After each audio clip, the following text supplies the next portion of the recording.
Hello students, welcome to Magnet Brains. मैं Rupali Verma. Magnet brains आपको 100% free education देता है, लेकिन हमेशा एक चीज़ ध्यान रखिए कि एजुकेशन हमें जहाँ से भी मिल रही हो, जैसे भी मिल रही हो, मगर मेहनत हम ही को करनी पड़ती है। पढ़ने के लिए ध्यान देना हम ही को पड़ता है। तो आपको हर कोई हर तरीके से एजुकेशन दे सकता है। आपको पेड भी मिलेगी, अनपेड भी मिलेगी, फ्री भी मिलेगी, हर तरीके से आपको मिलेगी। लेकिन जो आपको करना क्या है, आपको लगाना है ध्यान। तो ये तो आपको हमने बता दिया कि मैग्नेट ब्रेन 100% फ्री एजुकेशन दे रहा है और आपको ध्यान लगा के करना है। लेकिन कभी कभी आपको बहुत सारी बुक्स मिलती हैं कि आप कंफ्यूज हो जाते हो कि हम कैसे पढ़ें, क्या नहीं पढ़ें। तो अब इस समस्या का हल भी मैग्नेट ब्रेन्स लेकर आ गया है। अब आपके लिए मैग्नेट ब्रेन्स बुक्स और ई बुक्स लेकर आया है, जो आपको बहुत ही ज़्यादा हेल्प करेगा आपकी पढ़ाई में। ये बुक्स किंडरगार्टन से लेकर क्लास 12 तक के सभी सब्जेक्ट्स के लिए है। तो आप किसी भी क्लास में हो, कोई भी सब्जेक्ट पढ़ना चाहते हैं, आपको बुक मिलेगी। लेकिन अब इन बुक में खासियत ये है कि ये अलग अलग कैटेगरीज में आपके लिए रेडी की गई हैं। जैसे कि देखिए, अभी हम सैम्पल पेपर कर रहे हैं, तो हमारे पास एक बुक रहेगी जिसमें हमारे सभी सैम्पल पेपर्स रहेंगे। तो जैसे इस तरीके से sample paper solution book Hindi की हो गई। फिर हमने एनसीईआरटी सॉल्यूशंस किए थे, तो एक बुक ऐसी है जिसमें हमारे सभी चैप्टर के एनसीईआरटी सॉल्यूशन है। तो ये हो गई हमारी एनसीईआरटी सॉल्यूशन बुक। अब हमारे पास में आ जाता है, हमने प्रीवियस ईयर क्वेश्चन पेपर किए थे, ठीक है। तो एक हो गया हमारे प्रीवियस ईयर क्वेश्चंस बुक हो जाएगी, जिसमें सारे हमारे प्रीवियस ईयर के क्वेश्चंस रहेंगे। तो इस तरीके से अलग अलग कैटेगरी की बुक आपके लिए रेडी कर दी गई है। इनको प्राप्त करने के लिए नीचे डिस्क्रिप्शन बॉक्स में एक लिंक दिया गया है, उसमें एक फॉर्म है। उस फॉर्म को फिल करिए, फिल करके सबमिट करेंगे तो जल्द ही एक टीम मेंबर हमारा आपसे बात करेगा। अब आ जाते हैं आज के वीडियो पे। आज का हमारा वीडियो, जैसा कि आप देख रहे हैं, क्लास 10 हिंदी कोर्स बी का magnet brain sample paper solution for board examination paper number 8 है। तो अभी तक 7 सॉल्व किया है, काफ़ी हद तक पैटर्न से परिचित हो चुके हैं, लेकिन अभी भी प्रैक्टिस के लिए रुकिएगा नहीं, ठीक है। प्रैक्टिस हमें लगातार करनी है एग्जाम तक, जब तक हमारा एग्जाम नहीं हो जाता, क्योंकि जहां आपने थोड़ा सा विश्राम किया उसी जगह पर काम बिगड़ जाएगा, है ना। तो चलिए आज का पेपर शुरू करते हैं। सबसे पहले कुछ सामान्य निर्देश हैं जिन्हें हमें ध्यान से पढ़ना है। निर्धारित समय है 3 घंटे का हमारे पास में, और पूर्णांक है 80, यानी कि 80 मार्क्स का हमारा पूरा पेपर है। ये प्रश्न पत्र 2 खंडों में विभक्त है, आ और बा में। आ में हमारे पास 45 बहुविकल्पीय प्रश्न पूछे गए हैं, वस्तुपरक प्रश्न हैं, जिसमें से हमें निर्देशों का पालन करते हुए सिर्फ 40 प्रश्नों का उत्तर देना है। जहां पर निर्देश है उसी हिसाब से आपको क्वेश्चंस करने हैं या छोड़ने हैं। फिर एक खंड बा आपका वर्णनात्मक प्रश्न यानी टोटल सब्जेक्टिव है, और आंतरिक विकल्प दिए गए हैं। हर प्रश्न के साथ आपके पास आंतरिक विकल्प दिए हैं। तो 10 प्रश्न आपके किस में आ रहे हैं, खंड आ में। उसके अंदर टोटल आपके पास 45 उप प्रश्न हैं, और जिसमें आपको 40 करने हैं। खंड खा में आपके पास में टोटल 8 प्रश्न जो हैं वो वर्णनात्मक दिए गए हैं, सभी विकल्प के साथ है। निर्देशों को बहुत सावधानी से पढ़िए और उनका पालन कीजिए। दोनों खंडों में कुल 18 प्रश्न हैं। दोनों खंडों के प्रश्नों के उत्तर देना अनिवार्य है। यथासंभव दोनों खंडों के प्रश्नों के उत्तर क्रमशः दीजिए। तो टोटल प्रश्न पत्र में 18 प्रश्न दिए गए हैं, सभी के आंसर आपको देने हैं, और वो भी सीक्वेंस में देने हैं, यानी कि 1 2 3 करके इस तरह आप क्वेश्चन करेंगे। अब आ जाते हैं आज का हमारा प्रश्न पत्र शुरू करने पर। खंड आ है। खंड आ में हमने जैसे बताया टोटल आपका बहुविकल्पीय प्रश्न दिए गए हैं। तो पहला प्रश्न है अपठित गद्यांश में। निम्नलिखित गद्यांश को ध्यान पूर्वक पढ़कर इसके आधार पर सर्वाधिक उपयुक्त उत्तर वाले विकल्प चुनिए। अब यहाँ पर एक अपठित गद्यांश दिया, इसे हमें पढ़ना है, और इस पर हमारे सामने 5 बहुविकल्पीय प्रश्न दिए गए। पांचों हमको करने 5 मार्क्स का रहेगा। तो सबसे पहले हमें जो पढ़ना है वो है गद्यांश। गद्यांश के लिए बहुत सारे कमेंट्स आते हैं कि इनको हम किस तरीके से पढ़ें। इसको पढ़ने का कोई एक तरीका नहीं है, क्योंकि ये कहीं से भी, साहित्य बहुत ज़्यादा वृहत है, कहीं से भी दिया जा सकता है। तो हम ये नहीं कह सकते कि आप रट लीजिए। इसके लिए आपको जो है पढ़ने और समझने की एक अच्छी कला होती है, वो आपको डेवलप करनी है। और इसको डेवलप करने का सिर्फ एक तरीका है, और वो है जितना आप इसकी प्रैक्टिस करेंगे। सबसे पहला है एकाग्रता, यानी कि कंसंट्रेशन। जब आप अपठित गद्यांश पढ़ो तो पूरे कंसंट्रेशन के साथ पढ़ना है। दूसरा, जितना हो सके अपठित गद्यांश और पद्यांश की आप प्रैक्टिस करो। पाठक आमतौर पर रूढ़िवादी होते हैं। वे सामान्यतः साहित्य में अपनी स्थापित मर्यादाओं की स्वीकृति या एक स्वप्न जगत के पलायन चाहते हैं। साहित्य एक झटके में उन्हें अपने आसपास के उस जीवन के प्रति सचेत करता है जिससे उन्हें आंखें मूंद रखी थी। शुतुरमुर्ग अफ्रीका के रेगिस्तानों में नहीं मिलते, वे हर जगह बहुतायत में उपलब्ध हैं। यानी कि जो चीजें हम नहीं देखना चाहते उसकी तरफ से अपना मुंह घुमा लेते हैं। तो हम भी एक शुतुरमुर्ग की कैटेगरी में आ गए। शुतुरमुर्ग क्या है, जहां खतरा देखता है अपना मुंह मिट्टी के अंदर दबा लेता है, उसे लगता है कि मैं खतरे से आजाद हूं, मुझे कोई नुकसान नहीं होगा। तो उसी तरह हम भी जो चीजें नहीं देखना चाहते शुतुरमुर्ग की भांति वहां से अपनी नजरों को फेर लेते हैं। प्रौद्योगिकी के इस दौर का नतीजा जीवन के हर गोशे में नगद फसल के लिए बढ़ता हुआ पागलपन है। और हमारे राजनीतिज्ञ, सत्ता के दलाल, व्यापारी, नौकरशाह सभी लोगों को इस भगदड़ में नहीं पहुंचने, जैसा दूसरे करते हैं वैसा करने और चूहा दौड़ में शामिल होने और कुछ न कुछ हासिल कर लेने को जिए जा रहे हैं। तो कहने का तात्पर्य है कि ये सभी लोग जो नौकरशाही हैं, राजनीतिज्ञ हैं, हम अपनी अंधाधुंध दौड़ में लगे हैं, मगर हम नहीं देख रहे कि हम एक तरह की किसमें दौड़ में लगे हुए हैं। हम थक कर सांस लेना और अपने चारों ओर निहारना, हवा के पेड़ों में से गुजरते वक्त पत्तियों की मनोहर लय गतियों को और फूलों से जादुई रंगों को, फूली सरसों में चमकदार पीलेपन को, खिले मैदानों में घनी हरितिमा को, मरमर ध्वनि के सौंदर्य को, वो हिमाच्छादित शिखरों की भव्यता, समुद्र तट पर पछाड़ खाकर बिखरती हुई लहरों के घोष को देखना सुनना भूल गए। तो मतलब क्या इन्होंने बताया कि हम जिस दौड़ में लगे हुए हैं उस दौड़ में हमने अपने आनंद को कहीं अलग रख दिया। अब हमारा आनंद क्या है, हम प्राकृतिक सुखों से एकदम अनजान है। बस एक मशीनी रूपी जिंदगी, सुबह उठना, तैयार होना, ऑफिस जाना, ऑफिस से आना थक के, एक टीवी देखना, खाना खाना, सो जाना, ये एक जो मशीनी तौर पर हम रोबोट बन के काम कर रहे हैं, उसने कहीं ना कहीं हमने ये सारी चीजों को भुला दिया। एक मधुर संगीत को सुनना, प्राकृतिक सौंदर्य का आनंद उठाना, कहीं वेकेशन पे जाके समुद्र तट हो, पहाड़ों पर हो, हम ये सारी चीजें भूल गए हैं, हम नहीं करते हैं। हम उस एक दौड़ में शामिल हो चुके हैं। कुछ लोग सोचते हैं कि पश्चिम का आधुनिकतावाद और भारत तथा अधिकांश तीसरी दुनिया के नव औपनिवेशिक चिंतन के साथ अपनी जड़ों से अलगाव, व्यक्तिवादी अजनबियत से हमारा अनिवार्य बेलगाम धंसाव, अचेतन के बिंब, बौद्धिकता के विद्रोह, यह घोषणा की दिमाग अपनी रस्सी के अंतिम सिरे पर है, यथार्थवाद का विध्वंस, काम का ऐन्द्रिक सुख मात्र रह जाना और मानव भावनाओं का व्यवसायीकरण तथा निम्न स्तरीयकरण इस अंधी घाटी में आ फंसने की वजह है।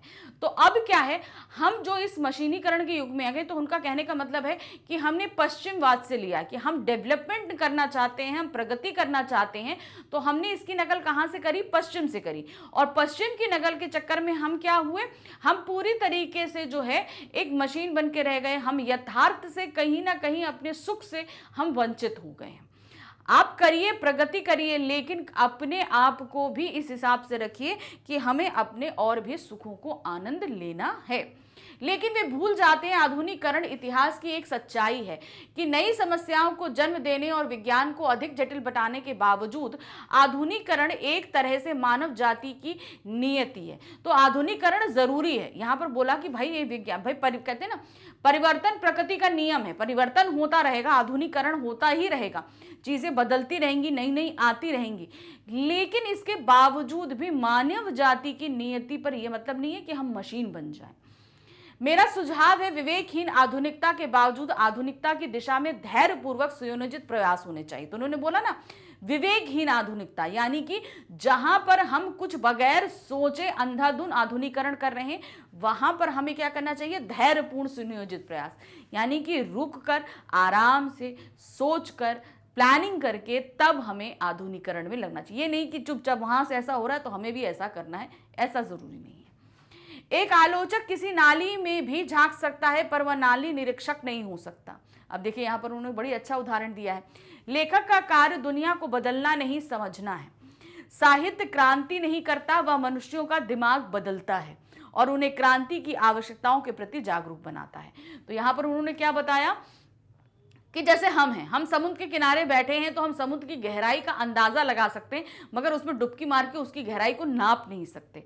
तो उसी तरीके से यहाँ पर इन्होंने बताया कि साहित्यकार जो होता है वो साहित्य की रचना करता है और अपने विचारों मतलब अपने लेख के माध्यम से लोगों के विचारों में तब्दीली करता है ताकि कुछ बदलाव आ सके।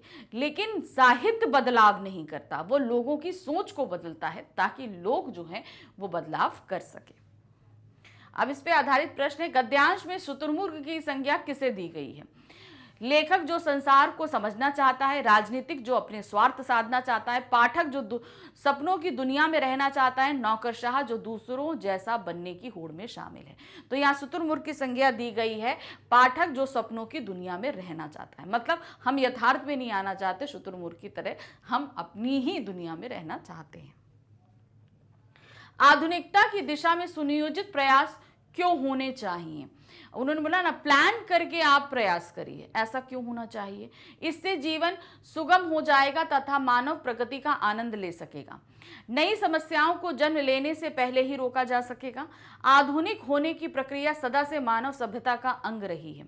इससे विज्ञान सरल होकर अधिक मानव कल्याणी हो जाएगा।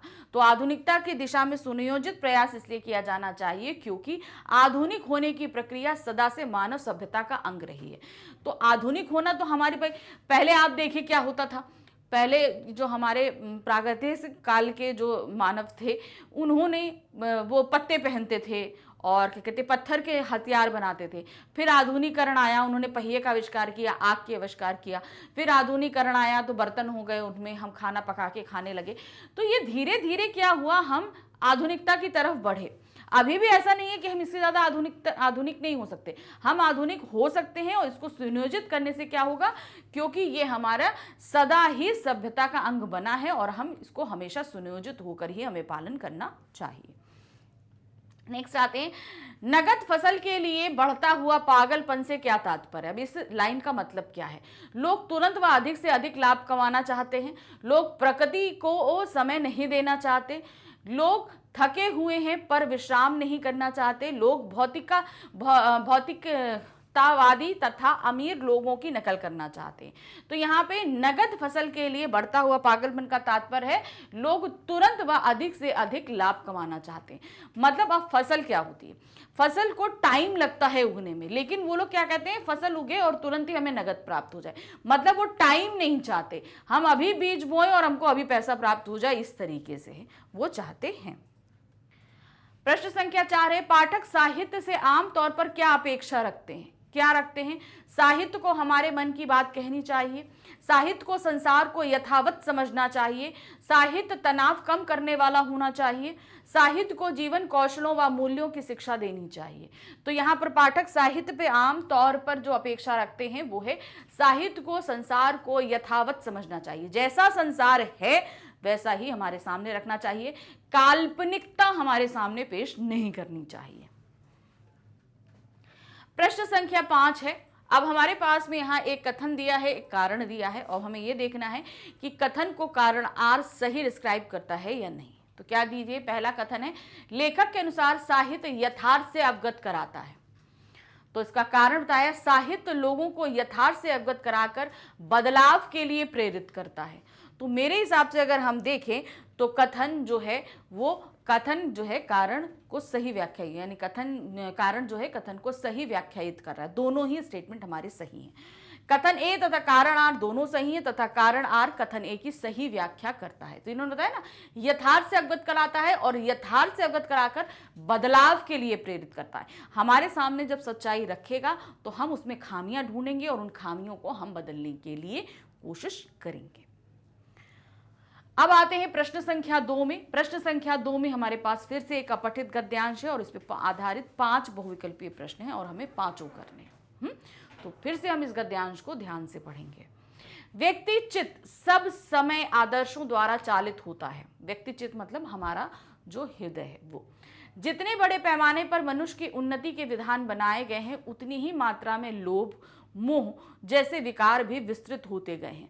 लक्ष्य की बात भूल गए, आदर्शों को मजाक का विषय बनाया गया और संयम को दक्यानुशी मान लिया गया। तो अब देखिए क्या है, हमारे मन में जितने भी आदर्श, मतलब मानव मन में जितने भी, हृदय में जितने भी आदर्श होते हैं वह चालित ही रहते हैं, ठीक है। और जितने बड़े पैमाने पर मनुष्य उन्नति करता है, मतलब हम जैसे जैसे उन्नति करते जाते हैं तो हमारे हर चीज़ का पैमाना बढ़ता जाता है। हमारा लोभ हो, मोह हो, सभी कुछ हमारे अंदर के विकार, यानी कि विकार में क्या हो जाता है, मान लीजिए आपके पास ज़्यादा पैसा हो जाए तो हमारे अंदर अहंकार आ जाता है, हम दूसरे लोगों का तिरस्कार करने लगते हैं। तो जैसे जैसे हमारे अंदर उन्नति होती जाती है हमारे अंदर ये विकार पैदा होते जाते हैं। तो यहाँ पर बताया गया है कि हम अपनी लक्ष्य की बात भूल जाते हैं और आदर्शों को मजाक बनाकर आगे चलने लगते हैं। परिणाम जो होना था वह हो रहा है। यह कुछ थोड़े से लोगों के बढ़ते हुए लोभ का नतीजा नहीं है, परंतु इससे भारतवर्ष के पुराने आदर्श और भी अधिक स्पष्ट रूप से महान और उपयोगी दिखाई देने लगे हैं। तो कहने का तात्पर्य है कि ये जो आदर्श हैं, यहाँ पर बताया गया ना, यह कुछ थोड़े लोगों के बढ़ते हुए लोभ का नतीजा है। यानी कि ऐसा नहीं है कि पूरा देश इस तरफ जा रहा है, सिर्फ चंद लोग ऐसे होते हैं जो उन्नति के साथ उनका लोभ और क्षोभ बढ़ता जाता है। भारतवर्ष सदा कानून को धर्म के रूप में देखता आ रहा है। आज एकाएक कानून और धर्म में अंतर कर दिया गया है। आप यहाँ पर देखेंगे कि भारतवर्ष में आप अगर पहले की तरफ जाएंगे तो आप देखेंगे कि कानून को ही धर्म बना। अगर राजा ने कोई कानून बना दिया तो उसका पालन करना प्रजा का धर्म है ना। तो लेकिन आज के समय में क्या हो रहा है, आज के समय में ये मान्यताएं बदल गई हैं। तो दिया है ना, आज एकाएक कानून और धर्म में अंतर कर दिया गया है। धर्म को धोखा नहीं दिया जा सकता, कानून को दिया जा सकता है। यही कारण है कि जो धर्म भीरू हैं वे भी त्रुटियों से लाभ उठाने में संकोच नहीं करते। मतलब जो धर्म ज्ञाता हैं, धर्म की व्याख्या और विवेचना करते हैं, वो भी उस धर्म के लूप पोल में से अपना फायदा उठा ही लेते हैं। इस बात के पर्याप्त प्रमाण खोजे जा सकते हैं कि समाज के ऊपरी वर्ग में चाहे जो भी होता रहा हो, भीतर बाहर भारतवर्ष अब भी अनुभव कर रहा है कि धर्म कानून से बड़ी चीज है। तो मतलब हमारे लिए क्या है, हमारा धर्म जो है वो कानून से कहीं बड़ा है। ये आज भारतवर्ष की मान्यता है। अब भी सेवा, ईमानदारी, सच्चाई और आध्यात्मिकता के मूल बने हुए हैं। आप देखेंगे, बहुत जगह देखेंगे, बड़ों का सम्मान हो, आदर हो, अतिथियों का सत्कार हो, हमारा अध्यात्म हो, यानी कि हम अपने धर्म को जो सम्मान देते हैं, ये आज भी बना हुआ है। तो इसका मतलब क्या है, जो कानून है उसके परे हम धर्म को मानते हैं, क्योंकि धर्म हमें ये सारी जितनी भी हमें शिष्टाचार है वो सिखाता है और हम कानून धर्म से डरते हैं, इसलिए इन शिष्टाचारों का हम जो है पालन करते हैं। वे दब अवश्य गए हैं लेकिन नष्ट नहीं हुए। कहीं कहीं लोग इसके से थोड़ा सा क्या होता है, चलो ठीक है हम नहीं करेंगे, हम ऐसा हो जाता है, अरे ठीक है जाने दो, वो कर लेंगे अपने आप। ये तो कहीं दब गए हैं लेकिन खत्म नहीं हुए हैं। आज भी वह मनुष्य में से प्रेम करता है, महिलाओं का सम्मान करता है, झूठ और चोरी को गलत समझता है, दूसरों को पीड़ा पहुंचाने को पाप समझता है। देखिए, हम चाहे जितने आधुनिक हो जाएं, ये सारी चीजें अभी भी हम जानते और समझते हैं। अब इस पे प्रश्न देखिए क्या है, मनुष्य के आदर्शों को मजाक का विषय किस कारण बना लिया गया है। किस लिए बनाया गया है? कानून के कारण, उन्नति, लोभ या धर्म भीरुता के कारण। तो क्यों बनाया गया है मजाक? वो है लोभ के कारण, लालच के कारण ये आदर्श जो है वो मजाक बनते जा रहे हैं। धर्म एवं कानून के संदर्भ में भारत के विषय में कौन सा कथन सबसे अधिक सही है? धर्म और कानून के विषय में तो क्या दिया है, महिलाओं का सम्मान धर्म तो है पर कानून नहीं है। धर्म और कानून दोनों को धोखा दिया जा सकता है। धर्म को धोखा नहीं दिया जा सकता, कानून को दिया जा सकता है। भारत का निचला वर्ग कदाचित अभी भी कानून को धर्म के रूप में देखता है। तो यहां पर अगर हम देखें, धर्म एवं कानून के संदर्भ में जो कथन सबसे सही है वो है हमारा गा। धर्म को धोखा नहीं दिया जा सकता, कानून को दिया जा सकता है। तो देखिए ध्यान दीजिएगा, धर्म और कानून के संदर्भ में भारत के विषय में क्या बोला गया है। तो ये यहाँ पे स्टेटमेंट लगभग ये दोनों ऊपर वाले भी सही, मतलब ये वाला सही है ऊपर वाला, लेकिन यहाँ पर इन्होंने धर्म और कानून विषय दोनों के बारे में पूछा, तो इसलिए हमने यहाँ पर ये बताया है कि धर्म को धोखा नहीं दिया जा सकता, कानून को दिया जा सकता है। नेक्स्ट आते हैं यहाँ पर, निम्नलिखित कथनों पर विचार कीजिए। अब इसमें कौन सा कथन सही है हमको ये बताना है। मनुष्य की समाज पर निर्भरता में कमी होने के कारण इसमें हास हुआ है। भारतवर्ष सदा कानून को धर्म के रूप में देखता आ रहा है। न्यायालयों में कानून की सत्याभाषी धाराओं में उलझकर रह गया है। तो अगर हम यहाँ पर देखेंगे तो सिर्फ एक कथन हमें सही नजर आ रहा है, वो है हमारा सेकंड वाला कथन कि भारतवर्ष में सदा कानून को धर्म के रूप में देखा गया है। पहले से ही ये चीज रहा। क्यों? क्योंकि प्राचीन काल से क्या था, राजा ने जो कानून बना दिया वो क्या होता था, लोग धर्म की तरह पालित करते थे। प्रश्न संख्या 4 है, भारतवर्ष का बड़ा वर्ग बाहर भीतर कदाचित क्या अनुभव कर रहा है? बड़ा वर्ग अंदर बाहर क्या अनुभव करता है? धर्म कानून से बड़ी चीज है, कानून धर्म से बड़ी चीज है, संयम अशक्त और अकर्मठ लोगों के लिए है, आदर्श और उसूलों से यथार्थ जीवन असंभव है। तो बड़ा वर्ग बाहर भीतर क्या सोचता है? वो है धर्म कानून से बड़ी चीज है। प्रश्न संख्या 5 है, निम्नलिखित में से सर्वाधिक उपयुक्त शीर्षक का चयन कीजिए। अब हमने जो पूरा गद्यांश पढ़ा है उसका हमें एक शीर्षक देना है। 4 शीर्षक दिए गए हैं, आपको इसमें से चुनना है। उन्नति के संदर्भ में जीवन मूल्यों की प्रासंगिकता, मानव चित्त के आकर्षण निवारण में आदर्शों की भूमिका, समाज कल्याण हेतु धर्म और कानून का सह अस्तित्व, धार्मिक और सार्वभौमिक मूल्यों का एकीकरण।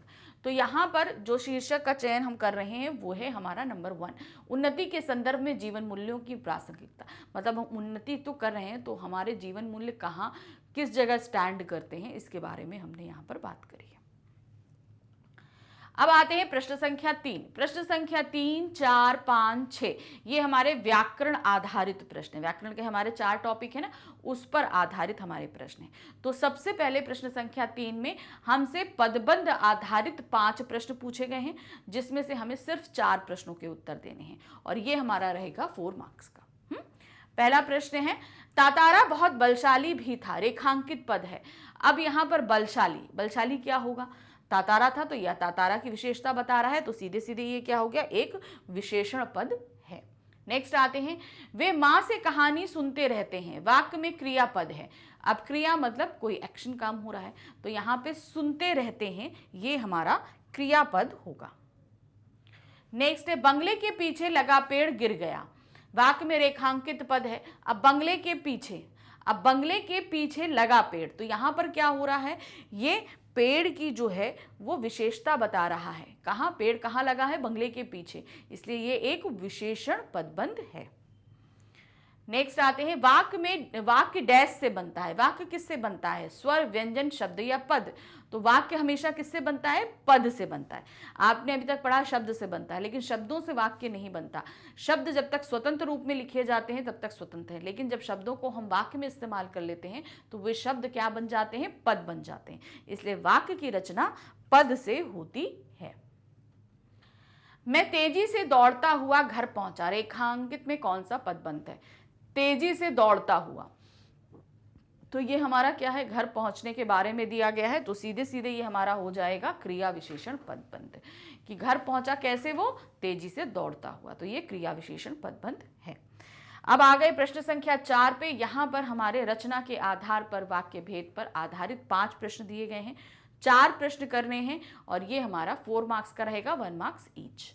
तो क्या है? निम्नलिखित में से संयुक्त वाक्य का चयन करना है। हमारे पास यहाँ पर 4 वाक्य दिए गए हैं, हमें इसमें से संयुक्त वाक्य खोज के निकालना है। क्या है? वही बनाता खिलाता जिसने एक नौकर रख लिया है। अब ये सेंटेंस ही हमारी समझ में नहीं आ रहा है, पढ़ने में ही अटपटा लग रहा है। फिर है, उसने एक नौकर रख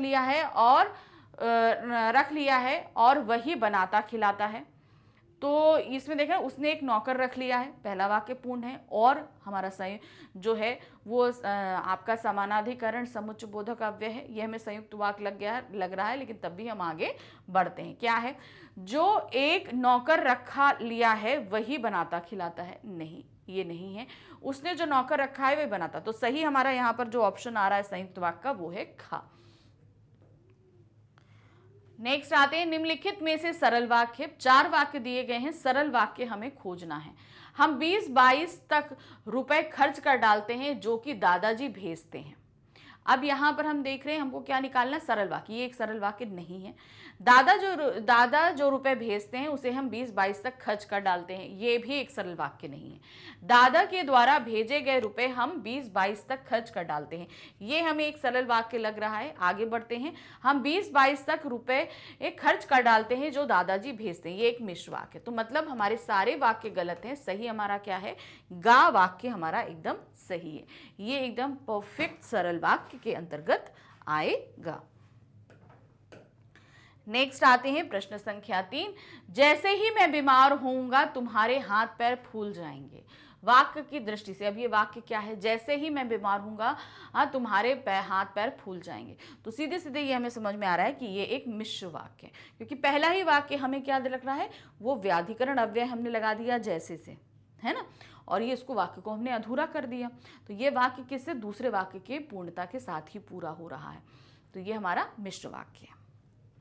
नेक्स्ट आते हैं, रमेश पुस्तक पढ़ता है। वाक्य में उद्देश्य है। उद्देश्य क्या होता है, जिसमें वाक्य के बारे में बात करी जा रही है। तो हम यहाँ किसके बारे में बात कर रहे हैं, हम रमेश के बारे में बात कर रहे हैं। तो रमेश सीधे सीधे हमारा क्या हो जाएगा, उद्देश्य हो जाएगा। नंबर 5 है, संयुक्त वाक्य बनाने के लिए कौन कौन से योजक शब्द प्रयोग होते हैं। तो योजक शब्द आपको पता है, समानाधिकरण, समुच्चय बोधक अव्यय, ये हमारे इस्तेमाल होते हैं। ठीक है, अब ये अव्यय कौन से हैं, और, एवं, तथा, या, पर आदि, अथवा, इसलिए, अतः, फिर भी, लेकिन, तो, नहीं तो, किंतु, परंतु।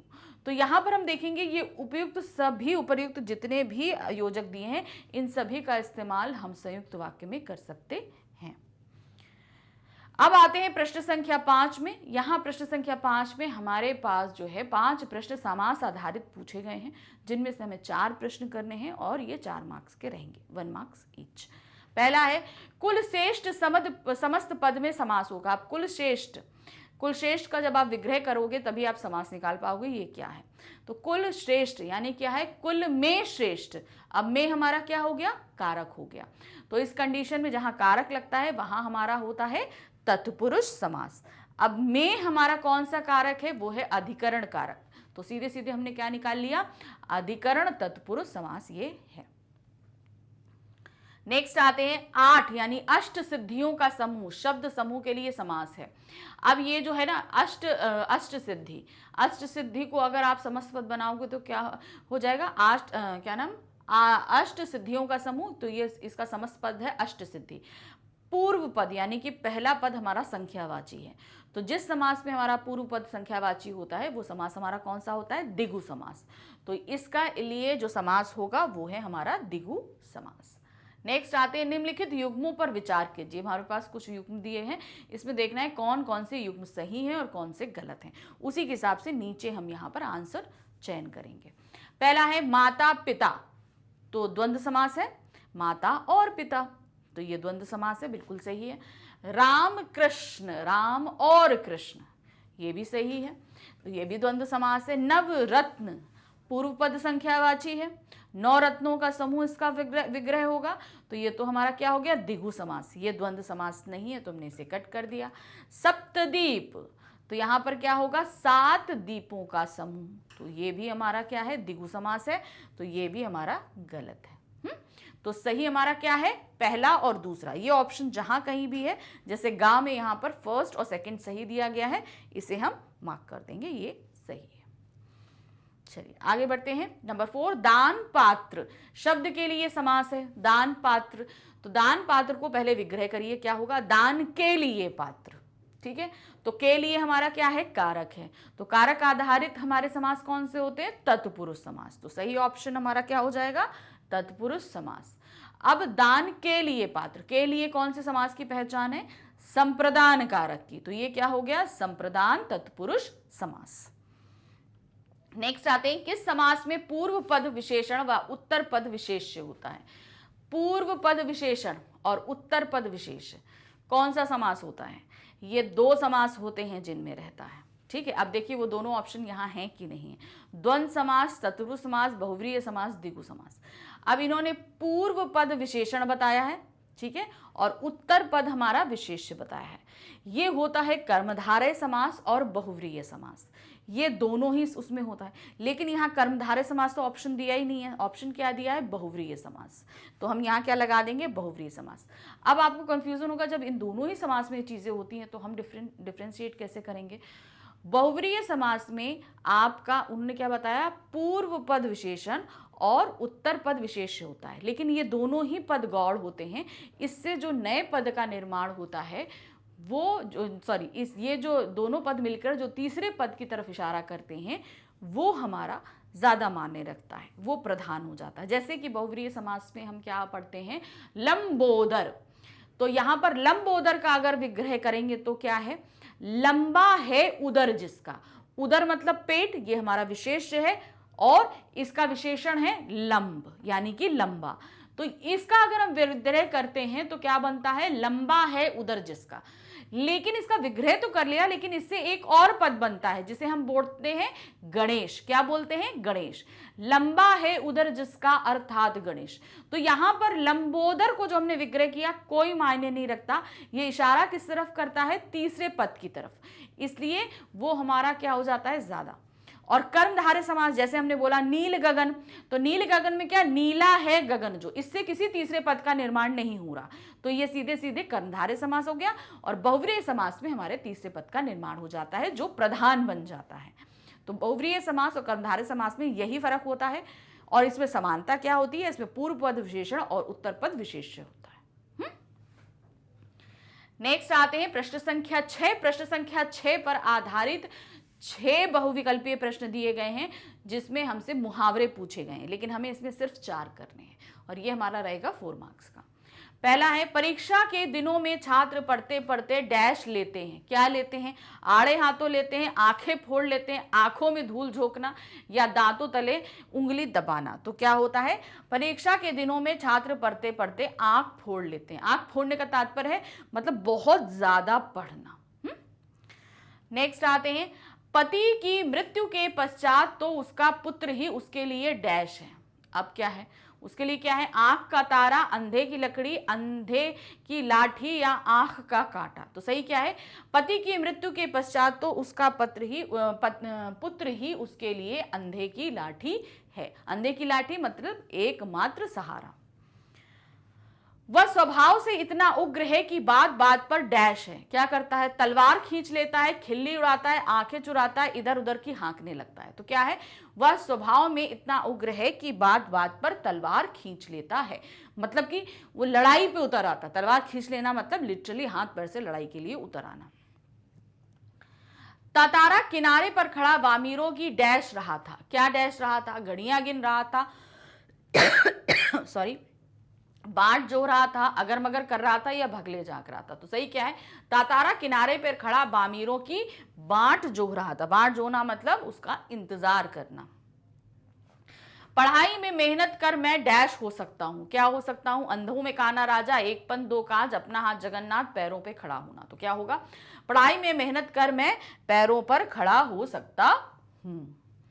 नेक्स्ट आता हूं, विपत्ति में उसकी अक्ल डैश है। क्या हो जाती है उसकी अक्ल, खो जाना, ठनक जाना, चकरा जाना, आंख बबूला हो जाना। तो सिंपल क्या है, विपत्ति में उसकी अक्ल जो है वो चकरा जाती है, मतलब उसे क्या करना चाहिए उसको समझ में ही नहीं रहता है। तो ये मुहावरे पर आधारित प्रश्न के साथ ही हमारे व्याकरण आधारित सभी प्रश्न यहाँ समाप्त हुए। अब हम आते हैं प्रश्न संख्या 7 पर। प्रश्न संख्या 7 पर हमारी जो पुस्तक है स्पर्श, उसके काव्य खंड के किसी भी अध्याय से कुछ पंक्तियां यहाँ रखी जाएंगी, उन्हें हमें पढ़ना है और उस पर आधारित पूछे गए 5 प्रश्नों के हमें उत्तर देने हैं और ये रहेगा हमारा 5 मार्क्स का। तो पहला यहाँ पर क्या दिया गया है, अब तो बहरहाल छोटे लड़कों की घुड़सवारी से अगर यह फारिग हो तो उसके ऊपर बैठकर चिड़ियां ही अक्सर करती हैं गपशप। कभी कभी शैतानी में वह इसके भीतर भी घुस जाती हैं, खास कर गौरैया। वे बताती हैं कि दरअसल कितनी भी बड़ी हो तोप, एक दिन तो होना ही है उसका मुंह बंद। तो यहाँ कविता है तोप, जिसकी कुछ पंक्तियां यहाँ रखी गई हैं हमारे साथ कि तोप के आसपास कैसे गौरैया घूमती हैं, ये सारी चीजें। प्रश्न है इस पर पहला, चिड़िया तोप पर बैठकर क्या करती हैं, गपशप लगाती हैं, इधर उधर देखती हैं, दाना चुगती हैं, इनमें से कोई नहीं। तो क्या करती है वो, गपशप लगाती हैं। छोटे लड़कों द्वारा तोप का उपयोग किस प्रकार किया जाता है? छोटे लड़के किस तरीके से उपयोग करते हैं? तस्वीर खींचते हैं, तोप पर बैठकर घुड़सवारी करते हैं, तोप चलाते हैं, या दोस्तों को दिखाते हैं? तो सही क्या है? तोप पर बैठकर घुड़सवारी करते हैं। नंबर 3 है, गौरैया चिड़ियों द्वारा कवि किस सत्य को बताना चाहते हैं? गौरैया चिड़ियों के द्वारा किस सत्य को बताना चाह रहे हैं वे? समय का परिवर्तन होना, तोप का बड़ा होना, एक दिन उसका मुंह भी बंद होना। तो यहां पर उन्होंने ये सारी चीजें ही हमको बताई हैं, तो हम लिखेंगे उपर्युक्त सभी, कि तोप बड़ी भी है और समय आते ही उसका मुंह बंद भी हो गया है और समय परिवर्तित होता रहता है। नेक्स्ट क्वेश्चन है, प्रस्तुत काव्यांश के द्वारा कवि क्या कहना चाहता है? क्या बताना चाहते हैं वो इस काव्यांश के द्वारा? समय का परिवर्तन, तोप की दुर्दशा, तोप की स्थिति, या उपर्युक्त सभी? तो ये बताना चाहते हैं समय का परिवर्तन, कि समय परिवर्तित होता रहता है। नेक्स्ट क्वेश्चन है, निम्नलिखित वाक्यों को ध्यान पूर्वक पढ़िए। हमारे पास सामने जो है 4 वाक्य दिए गए, इन्हें पढ़ना है और जो सही है वो निकालना है। बहरहाल का अर्थ है फिलहाल, बहरहाल का अर्थ है हमेशा के हालात, बहरहाल का अर्थ है बदले हुए हालात, बहरहाल का अर्थ है खुशमिजाज। तो इसमें बहरहाल का जो अर्थ होता है बहरहाल का, वो होता है फिलहाल। तो यहाँ पर नंबर 1 जो है वो एकदम सही है, तो केवल 1 हमारा सही है। ठीक है, अब हमारे पास आ गया क्वेश्चन नंबर 8। क्वेश्चन नंबर 8 में हमारे क्या है, जो काव्य खंड हमारा स्पर्श का है ना, उसी के सभी चैप्टर्स में से कोई भी 2 प्रश्न पूछे गए हैं और दोनों ही प्रश्न हमको करने हैं। ये 2 मार्क्स का रहेगा। पहला क्या है, वेदों को किस बात का साक्षी माना गया है? मनुष्यता कविता के आधार पर बताइए। तो क्या है, वेदों को किस बात का साक्षी माना गया है? कर्मों के अनुसार सभी प्राणी एक हैं, सभी प्राणी अलग हैं, या सभी की अंतरात्मा एक है, या सभी विवेकहीन हैं? तो वेदों के हिसाब से जो उनको साक्षी माना गया है वे हैं सभी की अंतरात्मा एक है। भाई यहाँ पर क्या है, उनके अंदर भी जीव है, हम भी जीव हैं। हमने मनुष्य योनि में जन्म लिया, उन्होंने पशु योनि में जन्म लिया, लेकिन अंदर तो आत्मा एक ही है ना भाई। हम, ये तो हमारे कर्म होते हैं कि हमको किस योनि में दिया जाता है। तो यहाँ पर क्या है, वेदों के अनुसार है कि सभी की अंतरात्मा एक ही समान होती है। नेक्स्ट आते हैं, युद्ध में जाते समय सैनिक क्या सोचता है? कर चले हम फिदा से लिया गया है। क्या सोचता है वो? देश को छोड़ देना, अपनी रक्षा करना, अब देश की रक्षा करते हुए प्राण न्यौछावर करना, ये युद्ध में पीठ दिखाना। तो कोई भी सैनिक युद्ध में जाते समय ये देखता है कि देश की रक्षा करते हुए अगर हमें अपने प्राण भी न्यौछावर करने पड़े तो हम कर देंगे। तो सही क्या है हमारा? ग। अब आ गए प्रश्न संख्या 9 पे। प्रश्न संख्या 9 में हमारे पास क्या दिया गया है, हमारे स्पर्श के जो गद्य खंड के पाठ है उसमें से कोई एक गद्यांश हमारे सामने यहाँ रखा जाएगा, उसे हमें पढ़ना है और उस पर आधारित 5 बहुविकल्पीय प्रश्नों के हमको उत्तर देने हैं। अब ये 5 बहुविकल्पीय जो हमारे रहेंगे 5 मार्क्स के रहेंगे। तो पहले हम गद्यांश को पढ़ते हैं। जब से कानून भंग का काम शुरू हुआ तब से आज तक इतनी बड़ी सभा ऐसे मैदान में नहीं की गई थी, और ये सभा तो कहना चाहिए कि ओपन लड़ाई थी। पुलिस कमिश्नर का नोटिस निकल चुका था कि अमुक अमुक धारा के अनुसार कोई सभा नहीं हो सकती। जो लोग काम करने वाले थे उन सबको इंस्पेक्टरों के द्वारा नोटिस और सूचना दे दी गई थी कि आप यदि सभा में भाग लेंगे तो दोषी समझे जाएंगे। तो जिनको जिनको शक था कि ये सभा में भाग ले सकते हैं तो उनको पहले नोटिस दिया गया कि आप सभा में भाग नहीं लेंगे, नहीं तो आप अपराधी घोषित हो जाएंगे। इधर काउंसिल की तरफ से नोटिस निकल गया था कि मॉन्यूमेंट के नीचे ठीक 4:24 पर झंडा फहराया जाएगा तथा स्वतंत्रता की प्रतिज्ञा पढ़ी जाएगी। सर्वसाधारण की उपस्थिति होनी चाहिए। खुला चैलेंज देकर ऐसी सभा पहले नहीं की गई थी। तो क्या था, डायरी का एक पन्ना से लिया गया था ये वाला हमारा, और 26 जनवरी 1931 वाले दिन का ये हमारा पूरा जो है वो था। तो हमने यहाँ पर देखा कि किस तरीके से जो सभा करना, मॉन्यूमेंट के नीचे कहते प्रतिज्ञा पढ़ना, झंडा फहराना, पूरे प्रबंध अंग्रेज सरकार द्वारा किए गए थे कि लोग ये सारे काम ना कर पाए, लेकिन ये सभी विफल हुए थे अंत में। अब इस पे आधारित प्रश्न क्या है, गद्यांश में किस कानून के भंग होने की बात की गई थी? कौन सा कानून जो है वो भंग होने वाला था? लोग कोई उत्सव नहीं मना सकते थे, अमुक अमुक धारा के अनुसार कोई सभा नहीं हो सकती थी, लोगों को नजरबंद रखना था, लोगों को सार्वजनिक स्थानों पर जोर पर ना जाना था। तो क्या था, गद्यांश में किस कानून किस भंग होने की बात कही गई थी? वो था बहुत सारी धाराओं के अनुसार सभा नहीं हो सकती, इस कानून को भंग करने की बात कही गई थी, कि मतलब अगर आपने सभा करी तो ये कानून भंग माना जाएगा। नेक्स्ट आते हैं, ओपन लड़ाई क्या थी? ब्रिटिश सरकार के कानून को ना मानकर सर्वसाधारण व क्रांतिकारियों द्वारा चुनौती के रूप में सभा का आयोजन करना, ब्रिटिश सैनिकों के साथ खुले मैदान में लड़ाई करना, ब्रिटिश अफसरों को सरेआम मार देना, उपर्युक्त में से कोई नहीं। तो सही ऑप्शन इसका हमारा जो रहेगा वे है ब्रिटिश सरकार के कानून को ना मानकर सर्वसाधारण व क्रांतिकारियों द्वारा चुनौती के रूप में सभा का आयोजन करना। तो मतलब सरकार ने रोक लगाई थी, लेकिन यहां पर क्रांतिकारी और जनसाधारण ने उसकी ओपन लड़ाई कर दी कि नहीं, हम सभा भी करेंगे, प्रतिज्ञा भी पढ़ेंगे और झंडा भी फहराएंगे। तो इसे ओपन लड़ाई कहा गया था। निम्नलिखित कथन ए तथा कारण आर को ध्यानपूर्वक पढ़िए और उसके बाद दिए गए विकल्पों में से कोई एक सही विकल्प चुन के लिखिए। हमारे पास सामने एक कथन है, एक कारण है, इनको हमें सही से देखना है कि कथन ए को कारण आर सही से डिस्क्राइब कर रहा है या नहीं। तो कथन क्या है? पुलिस कमिश्नर के अनुसार दोषी वह है जो सभा में भाग लेने वाला है। तो बिल्कुल सही है, कथन भी सही है और इसका कारण भी सही है। तो यहां पर जो हमारा सही ऑप्शन होगा वो है गा। कथन ए तथा कारण आर दोनों सही है तथा कारण आर कथन ए की सही व्याख्या करता है। नेक्स्ट है, मॉन्यूमेंट के नीचे कितने बजे झंडा फहराया ना तय किया गया था? कितने बजे झंडा फहराना था? 5 बजे, 4:20, 4:24, 4:23।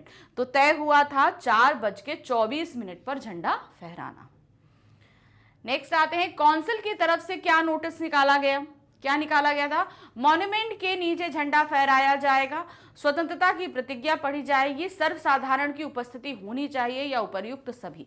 तो यहां पर काउंसिल की तरफ से ये सभी निकाले गए थे, तो क्या होगा? उपर्युक्त सभी। अब आ गए प्रश्न संख्या 10 पे। प्रश्न संख्या 10 में हमारे गद्य पाठों के में से सिर्फ 2 क्वेश्चन यहां रखे गए हैं और दोनों ही हमको यहां पर करने हैं। क्या है? निम्नलिखित प्रश्नों के उत्तर देने के लिए उचित विकल्प का चयन कीजिए। हमारे पास यहाँ पर 4 जो है कथन है, इन कथन को हमें पढ़ना है और इसमें जो जो सही है उसके हिसाब से नीचे दिए गए ऑप्शंस में से टिक करना है। तो क्या है? निम्नलिखित में से कौन से वाक्य में तातारा और वामीरों के रहने का स्थान बताया गया है? अब कौन सा सही है? सभी में स्थान बताया गया, लेकिन कौन सा सही स्थान बताया गया है? तातारा लापाती और वामीरो पासा गांव की थी, तातारा पासा और वामीरो लपाती गांव की थी, तातारा लक्षद्वीप और वामीरो अंडमान की थी, तातारा लापाती और वामीरो सापा गांव की थी। तो इसमें जो सही ऑप्शन है वो है आपका नंबर 1, यानी कि सिर्फ तातारा लापाती और वामीरो पासा गांव की थी। ये एकदम सही ऑप्शन बताया गया है। नेक्स्ट है, कर्नल को किसके कारनामे सुनकर रॉबिन हुड की याद आई थी? किसके कारनामे? वजीर अली के कारनामे सुनकर रॉबिन हुड की याद आई थी। तो सही ऑप्शन है हमारा गा। अब आ जाते हैं खंड बा पे। खंड बा पे हमसे सीधे सीधे वर्णनात्मक प्रश्न पूछे गए हैं, यानी कि ये हमारा सेक्शन जो खंड बा शुरू हो रहा है अब सब्जेक्टिव है। इसमें सभी प्रश्नों के उत्तर हमको डिटेल एक्सप्लेनेशन के साथ देने हैं। तो क्या दिया गया है? निम्नलिखित प्रश्नों में से किन्हीं 2 प्रश्नों के उत्तर लगभग 60 शब्दों में दीजिए। तो अब ये हमारा जो दिया गया है ये हमारे पद्य खंड स्पर्श का गद्य खंड है, उसमें से 3 प्रश्न रखे गए हैं। सिर्फ 2 प्रश्नों के हमें उत्तर देने हैं। यहाँ पर एक प्रश्न होगा हमारा 3 मार्क्स का।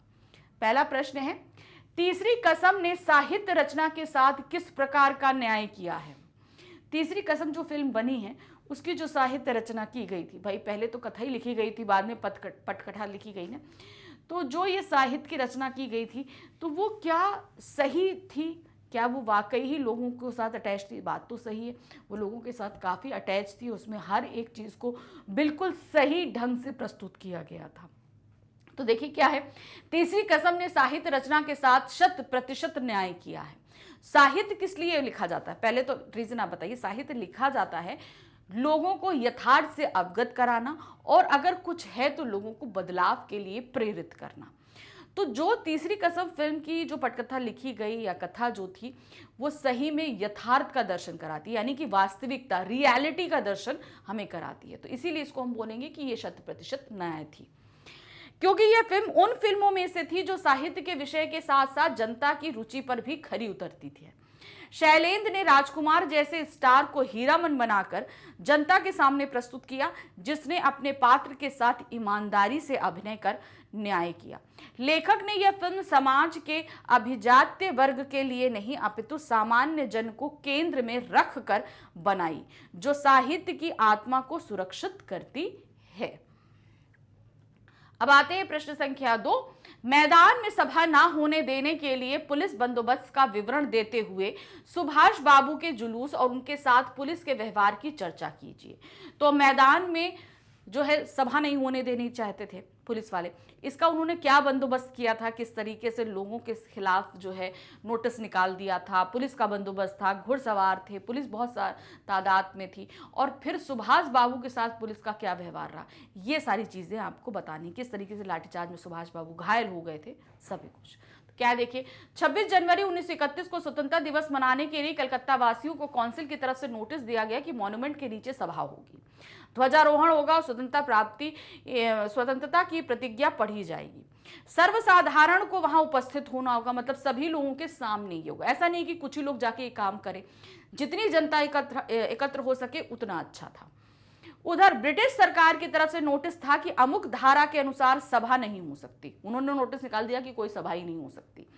इसके लिए पुलिस ने कई बंदोबस्त किए। भोर से ही पार्कों और मैदानों को घेर लिया गया। प्रत्येक मोड़ पर मोटर लारियों में गोरखे एवं सार्जेंट तैनात किए गए। ट्रैफिक पुलिस के साथ साथ अन्य पुलिस द्वारा भी शहर में गश्त लगाई जा रही थी, तो पुलिस का भी बहुत अच्छा बंदोबस्त था। सुभाष बाबू व कलकत्ता वासियों द्वारा ये एक खुला चैलेंज के रूप में लिया गया कि उनको ये था कि उन्हें ये सारे काम करने हैं जो कौंसिल ने बोला है, और पुलिस बोल रही थी हम नहीं करने देंगे। तो ये क्या था, ये चैलेंज है, हम जिसे एक्सेप्ट करते हैं और हम वो काम करेंगे जो कौंसिल ने बोला है। 4:10 पर सुभाष बाबू जुलूस लेकर मॉन्यूमेंट की तरफ आए। चौरंगी नामक स्थान पर पुलिस ने जुलूस को रोकने की कोशिश की और लोगों पर व सुभाष बाबू पर लाठियां बरसाईं। लाठियां पड़ने के बाद भी सुभाष बाबू वंदे मातरम बोलते रहे। अंत में सुभाष बाबू को पकड़कर लाल बाजार लॉकअप में भेज दिया गया। पुलिस ने सुभाष बाबू पर व उनके साथ जुलूस में गए लोगों पर बर्बरतापूर्ण व्यवहार किया था। तो मतलब सुभाष बाबू पर लाठीचार्ज के बाद भी वो शांत नहीं हुए, वंदे मातरम का जो है वो पूरा नारा लगाते रहे थे। प्रश्न संख्या 3 है, तातारा वामीरों की मृत्यु कैसे हुई, पठित पाठ के आधार पर बताइए। भाई उनके उनका जो परंपरा थी, उस परंपरा के अकॉर्डिंग जो है उन्हें शादी करने की परमिशन नहीं थी, और इसी कारण जो है वो दोनों जुदा हो जाते हैं। तो ये पूरा आपको यहाँ पर लिखना है। तो क्या दिया है, तातारा की मृत्यु समुद्र की लहरों में बह जाने और वामीरों की मृत्यु उसके इंतजार में खाना पीना छोड़ने से हुई थी। पाठ के अनुसार तातारा धरती को काटकर उस हिस्से में रह गया था जो समुद्र में धंस गया था। पानी की लहरें ना जाने उसे कहां बहा ले आई। वामीरो तातारा को खोजते खोजते उसी जगह आ बैठती थी जहां से तातारा अलग हुआ था। उसने भी खाना पीना छोड़ दिया और परिवार से अलग हो गई। तातारा की प्रतीक्षा में एक दिन वह भी चल बसी। तो किस तरीके से जो हिस्सा टूटा था उसके साथ जो है तातारा मर गया, और वामीरो उसका इंतजार करते करते भी मृत्यु को प्राप्त हो गई। अब आते हैं प्रश्न संख्या 12 पे। क्या दिया गया है, निम्नलिखित प्रश्नों में से किन्हीं 2 प्रश्नों के उत्तर लगभग 60 शब्दों में दीजिए। शब्द लिमिट हमेशा याद रखिएगा। ये हमारे काव्य खंड से जो है आपके 3 प्रश्न पूछे गए हैं। स्पर्श बुक के काव्य खंड से 3 प्रश्न पूछे गए हैं। तीनों में से सिर्फ आपको 2 प्रश्न यहाँ पर करने हैं। ये हमारा रहेगा 3 मार्क्स का एक प्रश्न। तो पहला प्रश्न है हमारे पास में, ईश्वर भक्ति ने कबीर के अहंकार को दूर कर दिया। आप इस दोहे को पढ़कर क्या समझते हैं, अपने विचार लिखिए। तो दोहा क्या है, जब मैं था तब हरि नहीं, अब हरि है मैं नाही, सब अंधियारा मिट गया जब दीपक देखो माही। तो यहाँ बोला था कि जब मैं, अर्थात जब मेरे अंदर अहंकार था तब ईश्वर नहीं थे, और जब मेरे अंदर का अहंकार मिट गया तो मैं ईश्वर से परिचित हो गया। अर्थात क्या है, जितना अंधकार मेरे अंदर था, जितना अज्ञानता रूपी अहंकार रूपी अंधकार था, वो सभी ईश्वर के दर्शन मात्र से मिट गया। ये हमारा दोहा था। अब इस दोहे पर आपके क्या मत है, आप क्या सोचते हैं? तो क्या है, इस दोहे को पढ़कर हम ये समझते हैं कि मनुष्य अहंकारी है तथा स्वयं को महत्वपूर्ण मानता है। इसीलिए वह कण कण में व्याप्त ईश्वर को नहीं देख पाता। देखिए हम यहाँ मानते अरे यार ये मेरा है, मैंने किया, हमारा कुछ भी नहीं है, हमारा ही जन्म जब ईश्वर की कृपा से हुआ है तो इसमें हमारा क्या होगा, हमारा तो कुछ भी नहीं होगा। जबकि ईश्वर सत्ता सर्वोपरि है और मानव की शक्ति अत्यंत सीमित है। इसका एहसास व्यक्ति को तब होता है जब उसके अंदर ज्ञान रूपी दीपक का प्रकाश होता है और अंदर का अंधकार रूपी अंधकार समाप्त हो जाता है। अंदर का अज्ञानता रूपी जितना भी अंधकार है वो सभी समाप्त हो जाता है। इस अवस्था में वह अपने झूठे अभिमान को त्याग कर अपने आप को भूल जाता है। और जब हमें इस सच्चाई से हम अवगत होते हैं तो क्या होता है, हम भूल जाते हैं कि हमारा कोई अस्तित्व है, हमारे लिए ईश्वर ही सब कुछ हो जाता है। ईश्वर को स्वयं में और संपूर्ण संसार में देखने लगता है। इस प्रकार से स्पष्ट है कि ईश्वर की भक्ति ने कबीर के अहंकार को दूर कर दिया। तो जब हमें ईश्वर के दर्शन हुए तो क्या हुआ, हमने सभी कुछ जान लिया, पहचान लिया और हम जो है एकदम हो गए कि हम ईश्वर से बड़ा कुछ नहीं। अभी तक हम जब तक हमारे अंदर अहंकार था तो हम अपने आप से ऊपर किसी को नहीं मानते थे, और जब हमने ईश्वर का ज्ञान प्राप्त कर लिया तो अब ये मानने लगे कि हर एक चीज में ईश्वर है और ईश्वर सत्ता ही सर्वोपरि है। नेक्स्ट क्वेश्चन है क्वेश्चन नंबर 2, मीरा की रचनाओं में भक्ति भावना निहित है, स्पष्ट कीजिए। तो उसमें हमने देखा कि मीरा जी का हम लोग जानते हैं, मीरा जी का विवाह हुआ, उन्होंने अपना घर परिवार पति सब कुछ छोड़ दिया और आकर वो कहाँ मंदिर में रहने लगी और ईश्वर की प्रार्थना करने लगी। श्री कृष्ण की भक्ति में उन्होंने भक्ति में ऐसी लीन हुई कि श्री कृष्ण को अपना पति ही मानने लगी। ठीक है, और सभी कुछ करने के लिए तैयार थी। वो नौकर बनने को तैयार थी, उनके लिए महल बनवा के वहाँ बगीचे रखवाना चाहती थी, गलियों में उनका गान करना चाहती थी। तो यहाँ पर उनकी जितनी भी रचनाएं हैं उसमें सिर्फ ईश्वर भक्ति यानी कृष्ण भक्ति ही हमको झलकती है। मीराबाई श्री कृष्ण के अनन्य भक्त हैं। उन्होंने श्री कृष्ण की भक्ति करते हुए अपना सारा जीवन बिता दिया। वह उनकी भक्ति में इतनी दीवानी बन गई कि उन्हें लोक लाज कुल वंश सामाजिक मर्यादा आदि का भी ध्यान नहीं रहा। मीरा ने अपने आराध्य देव के गुणों का भरपूर बखान किया है। श्री कृष्ण का बखान देखिए उन्होंने किस तरीके से किया, रूप सौंदर्य उनके गुण सभी कुछ बताए हैं। उनकी भक्ति में समर्पण की भावना है, उनके काल में अनुभूति की गहराई है। वो श्री कृष्ण को अपना आराध्य भी मानती हैं तथा वह एक सच्चे भक्त की भांति थी। वह उनकी सेवा में समर्पित थी, वह उनके दर्शन की तीव्र अभिलाषा रखती थी। उनके अनुसार प्रभु का दर्शन, स्मरण और भक्ति ये तीनों ही भक्तों की सच्ची जागीर होती है। तो मतलब हम अगर किसी भी देवता को मानते हैं तो भाई हमारी जागीर क्या है, प्रभु के हमें दर्शन मिल जाएं, उनकी हम याद करते रहे, उनकी भक्ति करते रहे, यही हमारे लिए हमारी प्रॉपर्टी होती है। उन्होंने भगवान श्री कृष्ण को ही अपना सर्वस्व मानकर अपने आप को उनके चरणों में समर्पित कर दिया। उनकी रचनाओं में भक्ति भावना की प्रधानता स्पष्ट रूप से द्रष्टव्य है। तो मतलब उनकी जितनी भी रचनाएं पढ़ेंगे हम सिर्फ श्री कृष्ण के प्रति ही उनकी भक्ति भावना को देखते हैं।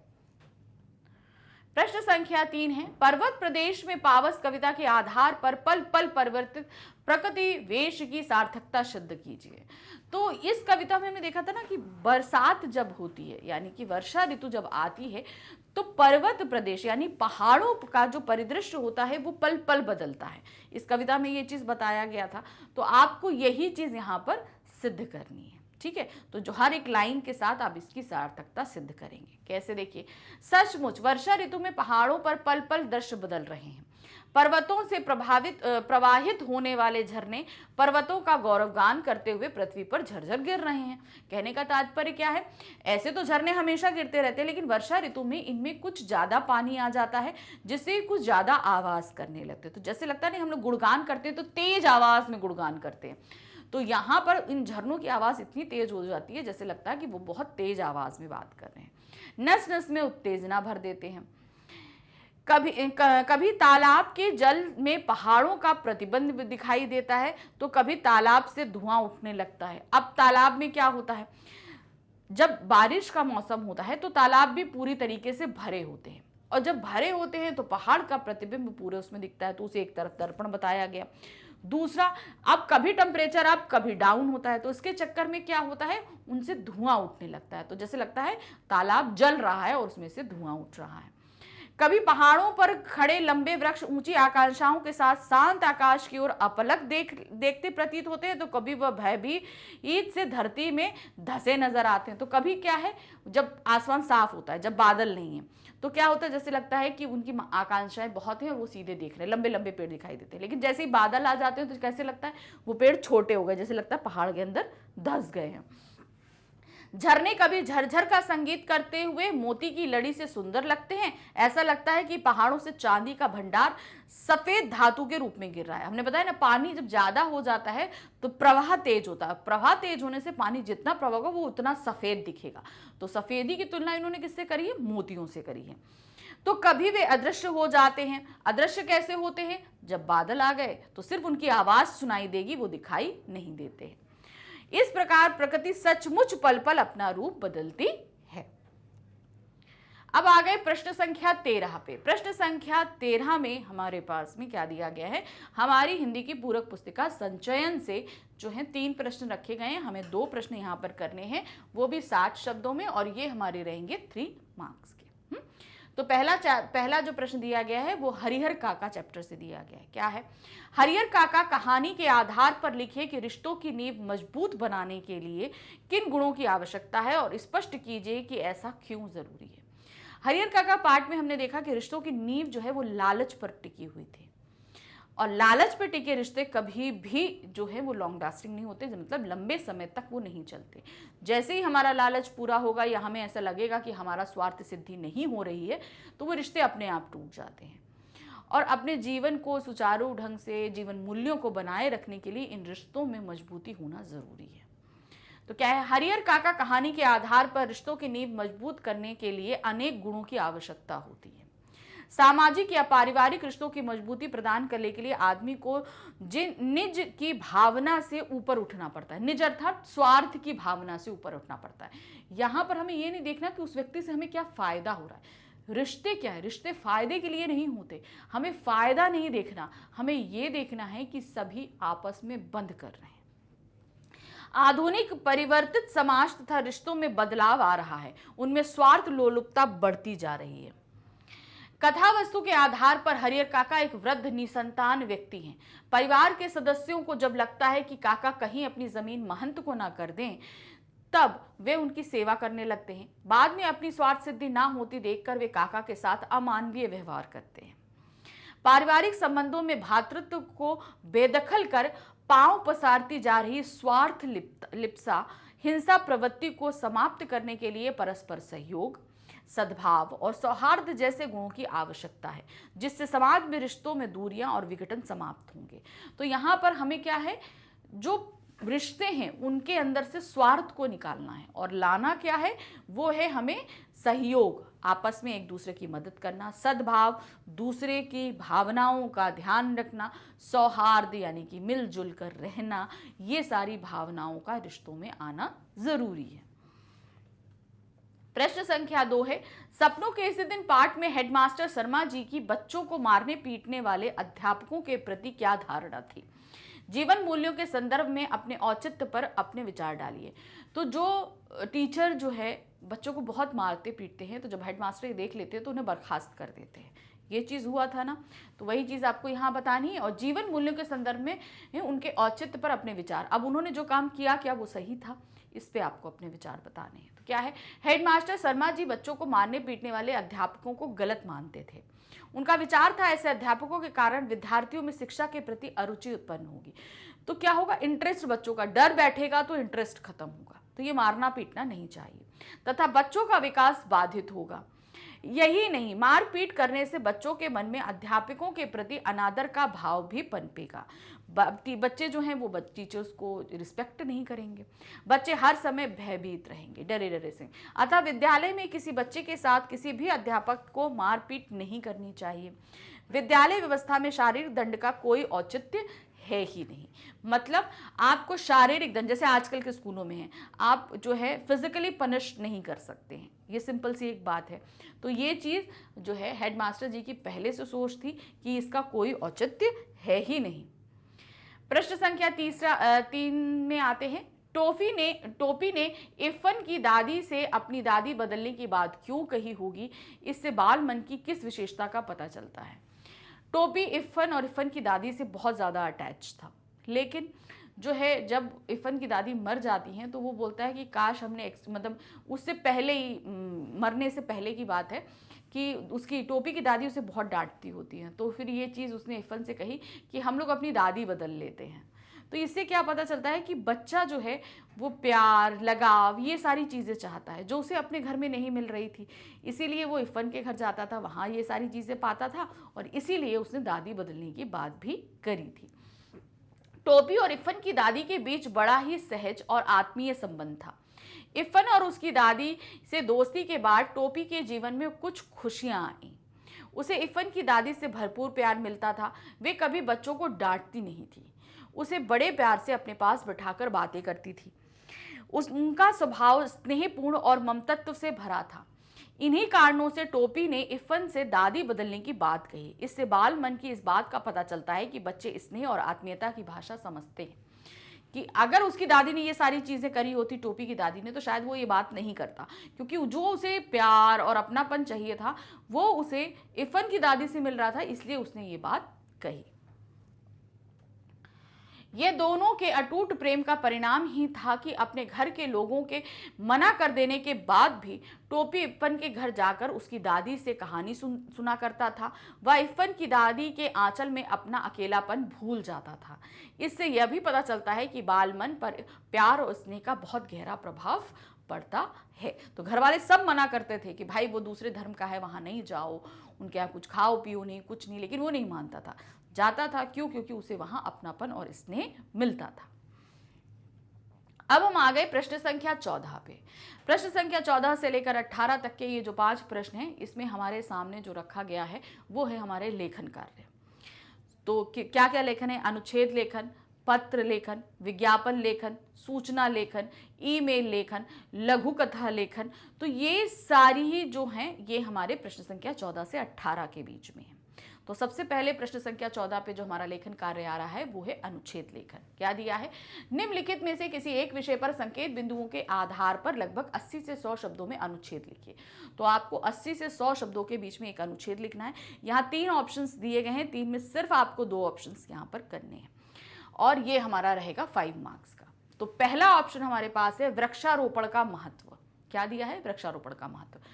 इस पर हमारे सामने 3 जो हैं वो संकेत बिंदु दिए हैं। पहला है वृक्षारोपण का अर्थ, वृक्षारोपण क्यों और हमारा दायित्व। देखिए हम सभी जानते हैं वृक्षारोपण मतलब होता है पेड़ों को लगाना। आजकल जिस हिसाब से ग्लोबल वार्मिंग बढ़ रही है, पोल्यूशन बढ़ रहा है, इन सभी के लिए जितने ज़्यादा हो सके उतने वृक्षों को हमें लगाना चाहिए। अब ये 3 संकेत बिंदु के आधार पर इस अनुच्छेद को करेंगे। तो यहाँ पर देखिए 3 आपके सामने अनुच्छेद दिए गए हैं। इन 3 अनुच्छेद में आप जो भी अनुच्छेद ऑप्ट करेंगे उसे मिडिल टॉप हेडिंग में डाल देंगे, क्योंकि अब एग्जामिनर को भी ये चीज़ पता होनी चाहिए ना कि आप कौन सा अनुच्छेद कर रहे हैं। तो वो चेकिंग जब करेगा तो उसे पता होना चाहिए कौन सा लिखा है। तो इसलिए मिडिल टॉप हेडिंग में आप हेडिंग जरूर डालेंगे जो भी अनुच्छेद आप ले रहे हैं। तो क्या है? वृक्ष प्रकृति की अनमोल संपदा है। मनुष्य ने प्रकृति की गोद में ही अपने विकास की यात्रा का रथ चलाया था। मनुष्य एवं प्रकृति का अटूट संबंध है। ईश्वरीय सृष्टि की अलौकिक रचना प्रकृति की गोद में ही मनुष्य ने आंखें खोली हैं। जाहिर सी बात है, हमारा जो अस्तित्व यहाँ था उससे पहले प्रकृति यहाँ थी और हमने इसकी गोद में ही अपनी आंखें खोली, एवं प्रकृति ने ही मनुष्य का पालन पोषण किया, हमें बढ़ाया, सब कुछ किया। किसने किया? प्रकृति नहीं किया। मनुष्य का संपूर्ण जीवन पेड़ पौधों पर आश्रित रहा है। आप देखिए आज भी हर एक चीज हमारी पेड़ पौधों पर ही आश्रित है। वृक्षों की लकड़ी विभिन्न रूपों से मनुष्यों के काम आती है। वृक्षों से हमें फल, फूल, जड़ी बूटियां, औषधियां आदि प्राप्त होती हैं। शुद्ध वायु और तपती दोपहर में छाया वृक्षों से ही प्राप्त होती है। वृक्ष वर्षा में सहायक होते हैं एवं भूमि को उर्वरक बनाते हैं। वृक्ष अब क्यों इतने जरूरी हैं? ये चीजें प्रदूषण को समाप्त कर हमें ऑक्सीजन प्रदान करते हैं। वृक्ष बाढ़, सूखा एवं मिट्टी के कटान आदि प्राकृतिक आपदाओं से हमारी रक्षा करते हैं। हमारी संस्कृति में वृक्षों को देवता मानकर उनकी पूजा की जाती है। होली, दीपावली, वसंत पंचमी, पोंगल, बैसाखी आदि उत्सव मनाकर हम प्रकृति का स्वागत करते हैं। तो जब फसलें कटती हैं, हमारे घरों पर आती हैं, तो ये त्योहार मनाए जाते हैं। यदि मनुष्य जाति को बचाना है तो वृक्षों को बचाना होगा, अर्थात हमें वृक्षारोपण करना होगा। इसीलिए एक बच्चा एक पेड़ का नारा दिया गया है। भारत सरकार द्वारा राष्ट्रीय वन नीति के अंतर्गत 50 लाख हेक्टेयर क्षेत्र में वृक्षारोपण का लक्ष्य रखा गया है। भारत में वृक्षों के कटाव से 3 लाख हेक्टेयर वन क्षेत्र की कमी आई है। तो देखिए कितनी बड़ी तादाद में जो है ये वन खत्म हुए हैं। वनों की 50 मीटर की एक कतार वाहनों के शोर को 30.50 डेसिबल तक कम करती है। इसी तरह चौड़ी पत्ती वाले पेड़ वातावरण में उड़ रही धूल को रोकते हैं एवं वायु को शुद्ध करते हैं। तेजी से बढ़ती जनसंख्या एवं तेजी से बढ़ती औद्योगिक इकाइयां, मशीनीकरण एवं शहरीकरण के कारण जो वन का तीव्र गति से कटाव हुआ है, उससे समस्त विश्व चिंतित है। देखिए, हमने अगर प्रगति की है तो उसकी वजह से हमने जो प्रकृति है उसका बहुत ज्यादा ह्रास किया है। अपितु वृक्षारोपण का उद्देश्य केवल वृक्षों को लगाना ही नहीं, अपितु वृक्षारोपण करने के बाद उनकी उचित देखभाल करना भी है।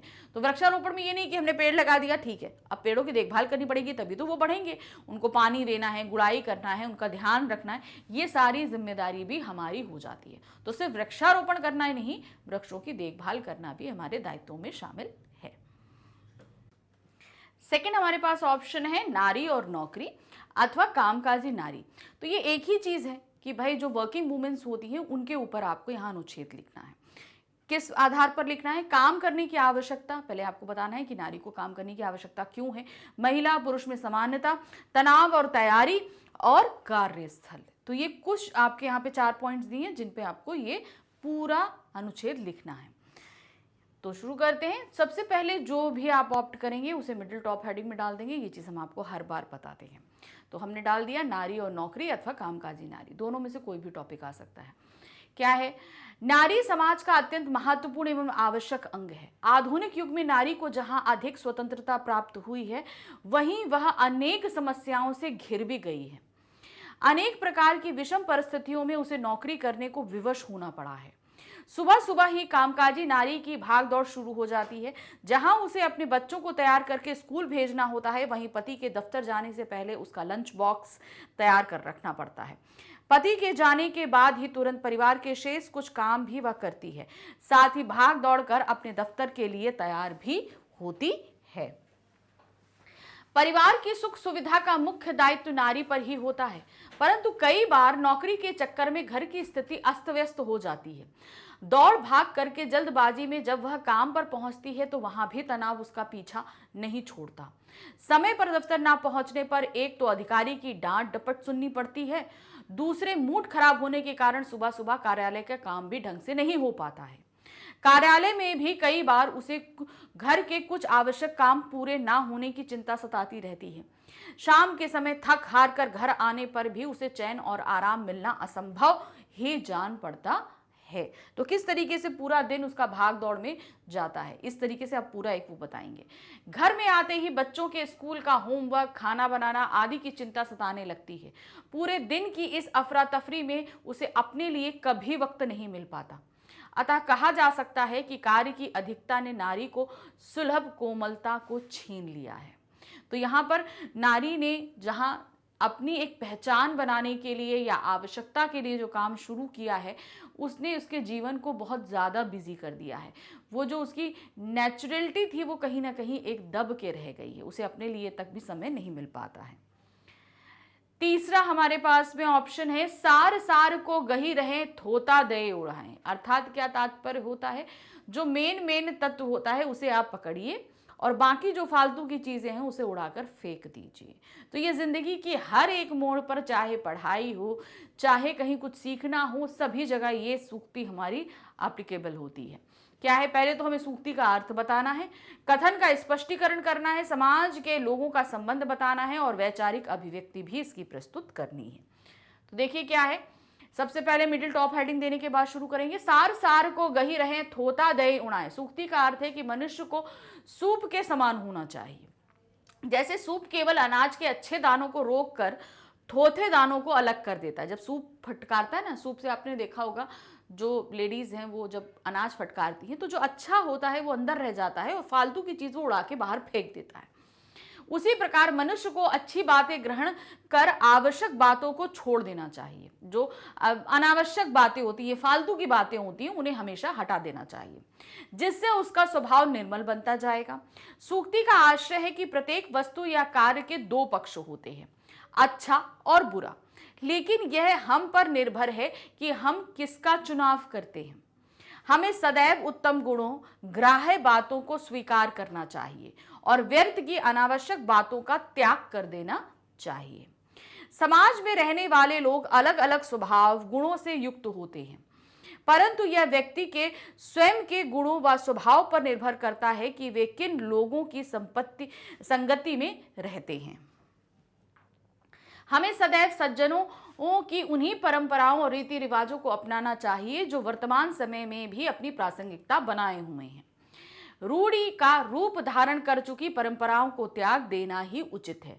जिस प्रकार बड़ों का सम्मान करना चाहिए, तभी आदर्श समाज की स्थापना होगी। अतः यह ग्रहणीय है। इसीलिए कबीरदास ने सत्य ही कहा है, साधु ऐसा चाहिए जैसा सूप सुभाए, सार सार को गही रहे थोथा दे उड़ाए। अर्थात सज्जन मनुष्य वैसा होता है जैसा सूप होता है। वो क्या है, सार सार को गही रहे, मतलब अच्छी चीजों को जो ग्रहण करे और जो फालतू की चीजें हैं उनको उड़ा दे।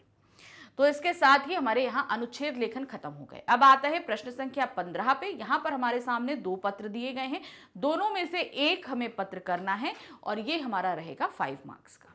तो पत्र पढ़ते हैं। आपके बचत खाते का एटीएम कार्ड खो गया है। इस संबंध में तत्काल उचित कार्यवाही करने हेतु बैंक प्रबंधक को पत्र लिखना है। अब क्या हुआ, आपका एटीएम कार्ड खो गया है। अब एटीएम कार्ड का कोई गलत इस्तेमाल कर सकता है, तो इसलिए उसको ब्लॉक कराना और नया कार्ड इशू कराना आपको पहले करना होता है। तो इसके लिए आपको बैंक में इन्फॉर्म करना पड़ता है। तो क्या दिया है यहाँ पे, उनके लिए आपको पत्र लिखना है। तो औपचारिक पत्र है, तो सबसे पहले हम शाखा प्रबंधक का परिचय देंगे। श्रीमान शाखा प्रबंधक, स्टेट बैंक ऑफ इंडिया, मुख्य शाखा आगरा, ये दे दिया। फिर हमने दिनांक दे दी, जिस भी दिनांक को हम पत्र लिख रहे हैं वो हमने दिनांक दी। फिर उसके बाद विषय देंगे, क्योंकि औपचारिक पत्र है, विषय अनिवार्य है। एटीएम कार्ड खो जाने के संदर्भ में, कि मतलब आपका एटीएम कार्ड खोया है, इसके संदर्भ में आप ये पत्र लिख रहे हैं। सम्माननीय शब्दों के साथ महोदय, मान्यवर कहकर आप इसको स्टार्ट करेंगे।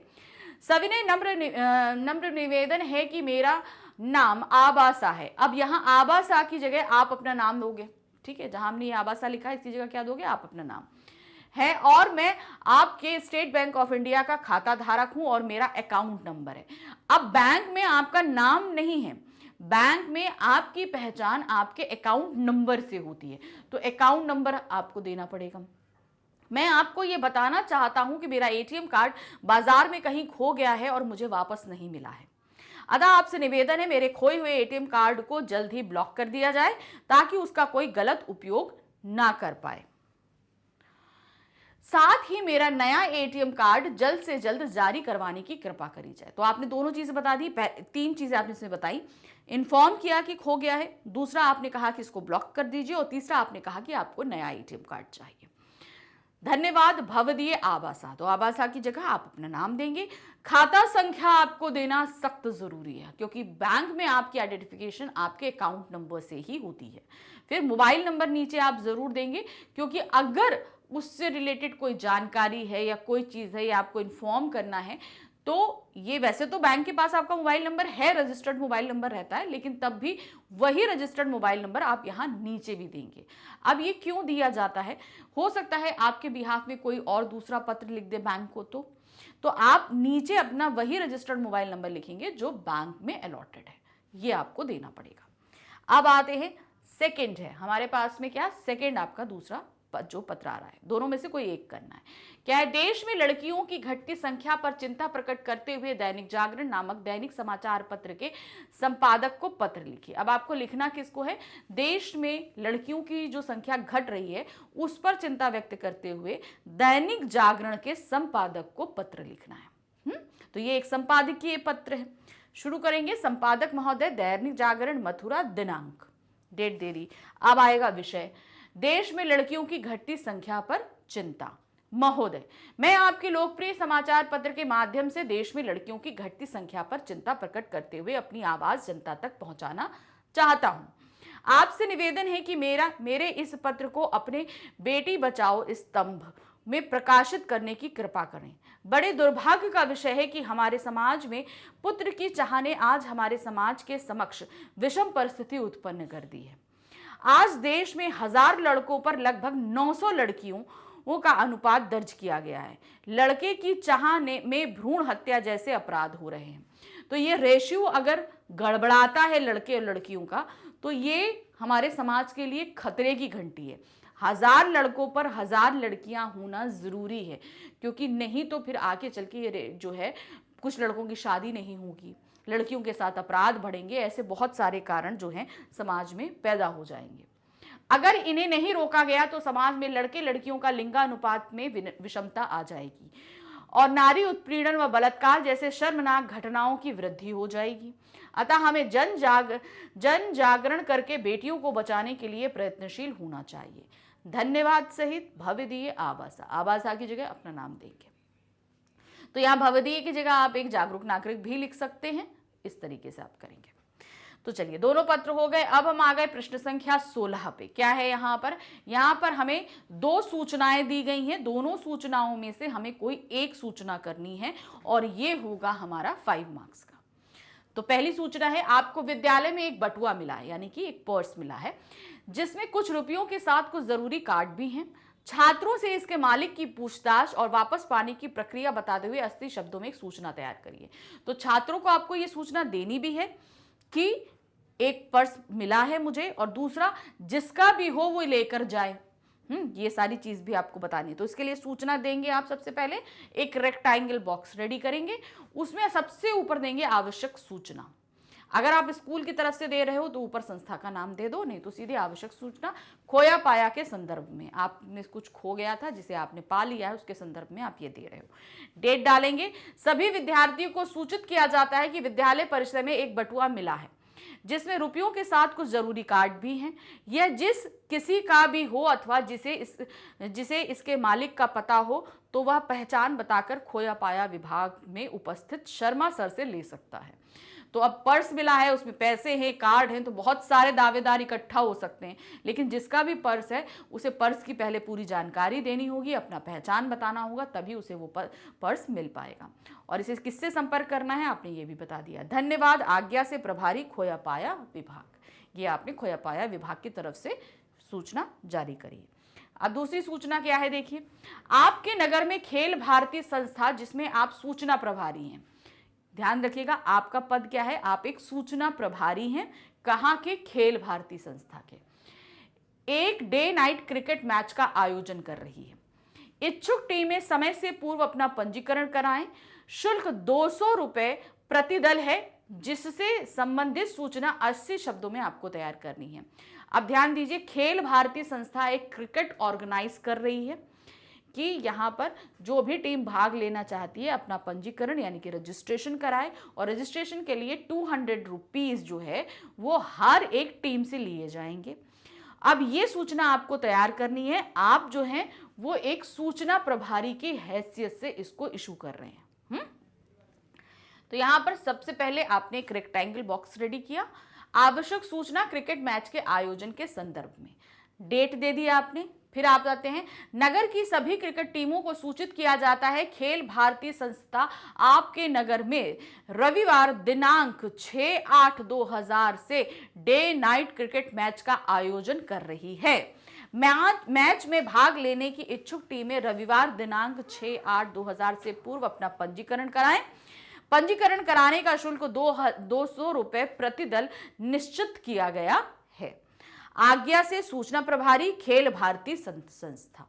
ठीक है, तो यहां पर आपने अब यहां पर अगर आपको अपना नाम देना है तो आज्ञा से, और उसके बाद आप यहां पर नाम देंगे सूचना प्रभारी खेल भारती संस्था। इस तरीके से आप यहां पर नाम दे देंगे। ठीक है, तो ये हो गई दोनों सूचना। अब आ जाते हैं प्रश्न संख्या 17 पे। यहां पर हमारे सामने 2 विज्ञापन रखे गए हैं। दोनों विज्ञापन में से हमें सिर्फ एक विज्ञापन करना है और ये हमारा रहेगा 3 मार्क्स का। तो क्या दिया है, अपनी पुरानी साइकिल की बिक्री के लिए 60 शब्दों में एक आकर्षण विज्ञापन तैयार करिए। अब आपके पास एक साइकिल है जिसे आप सेल करना चाहते हैं, तो अब यहां पर आपको उसके लिए एक विज्ञापन बनाना है।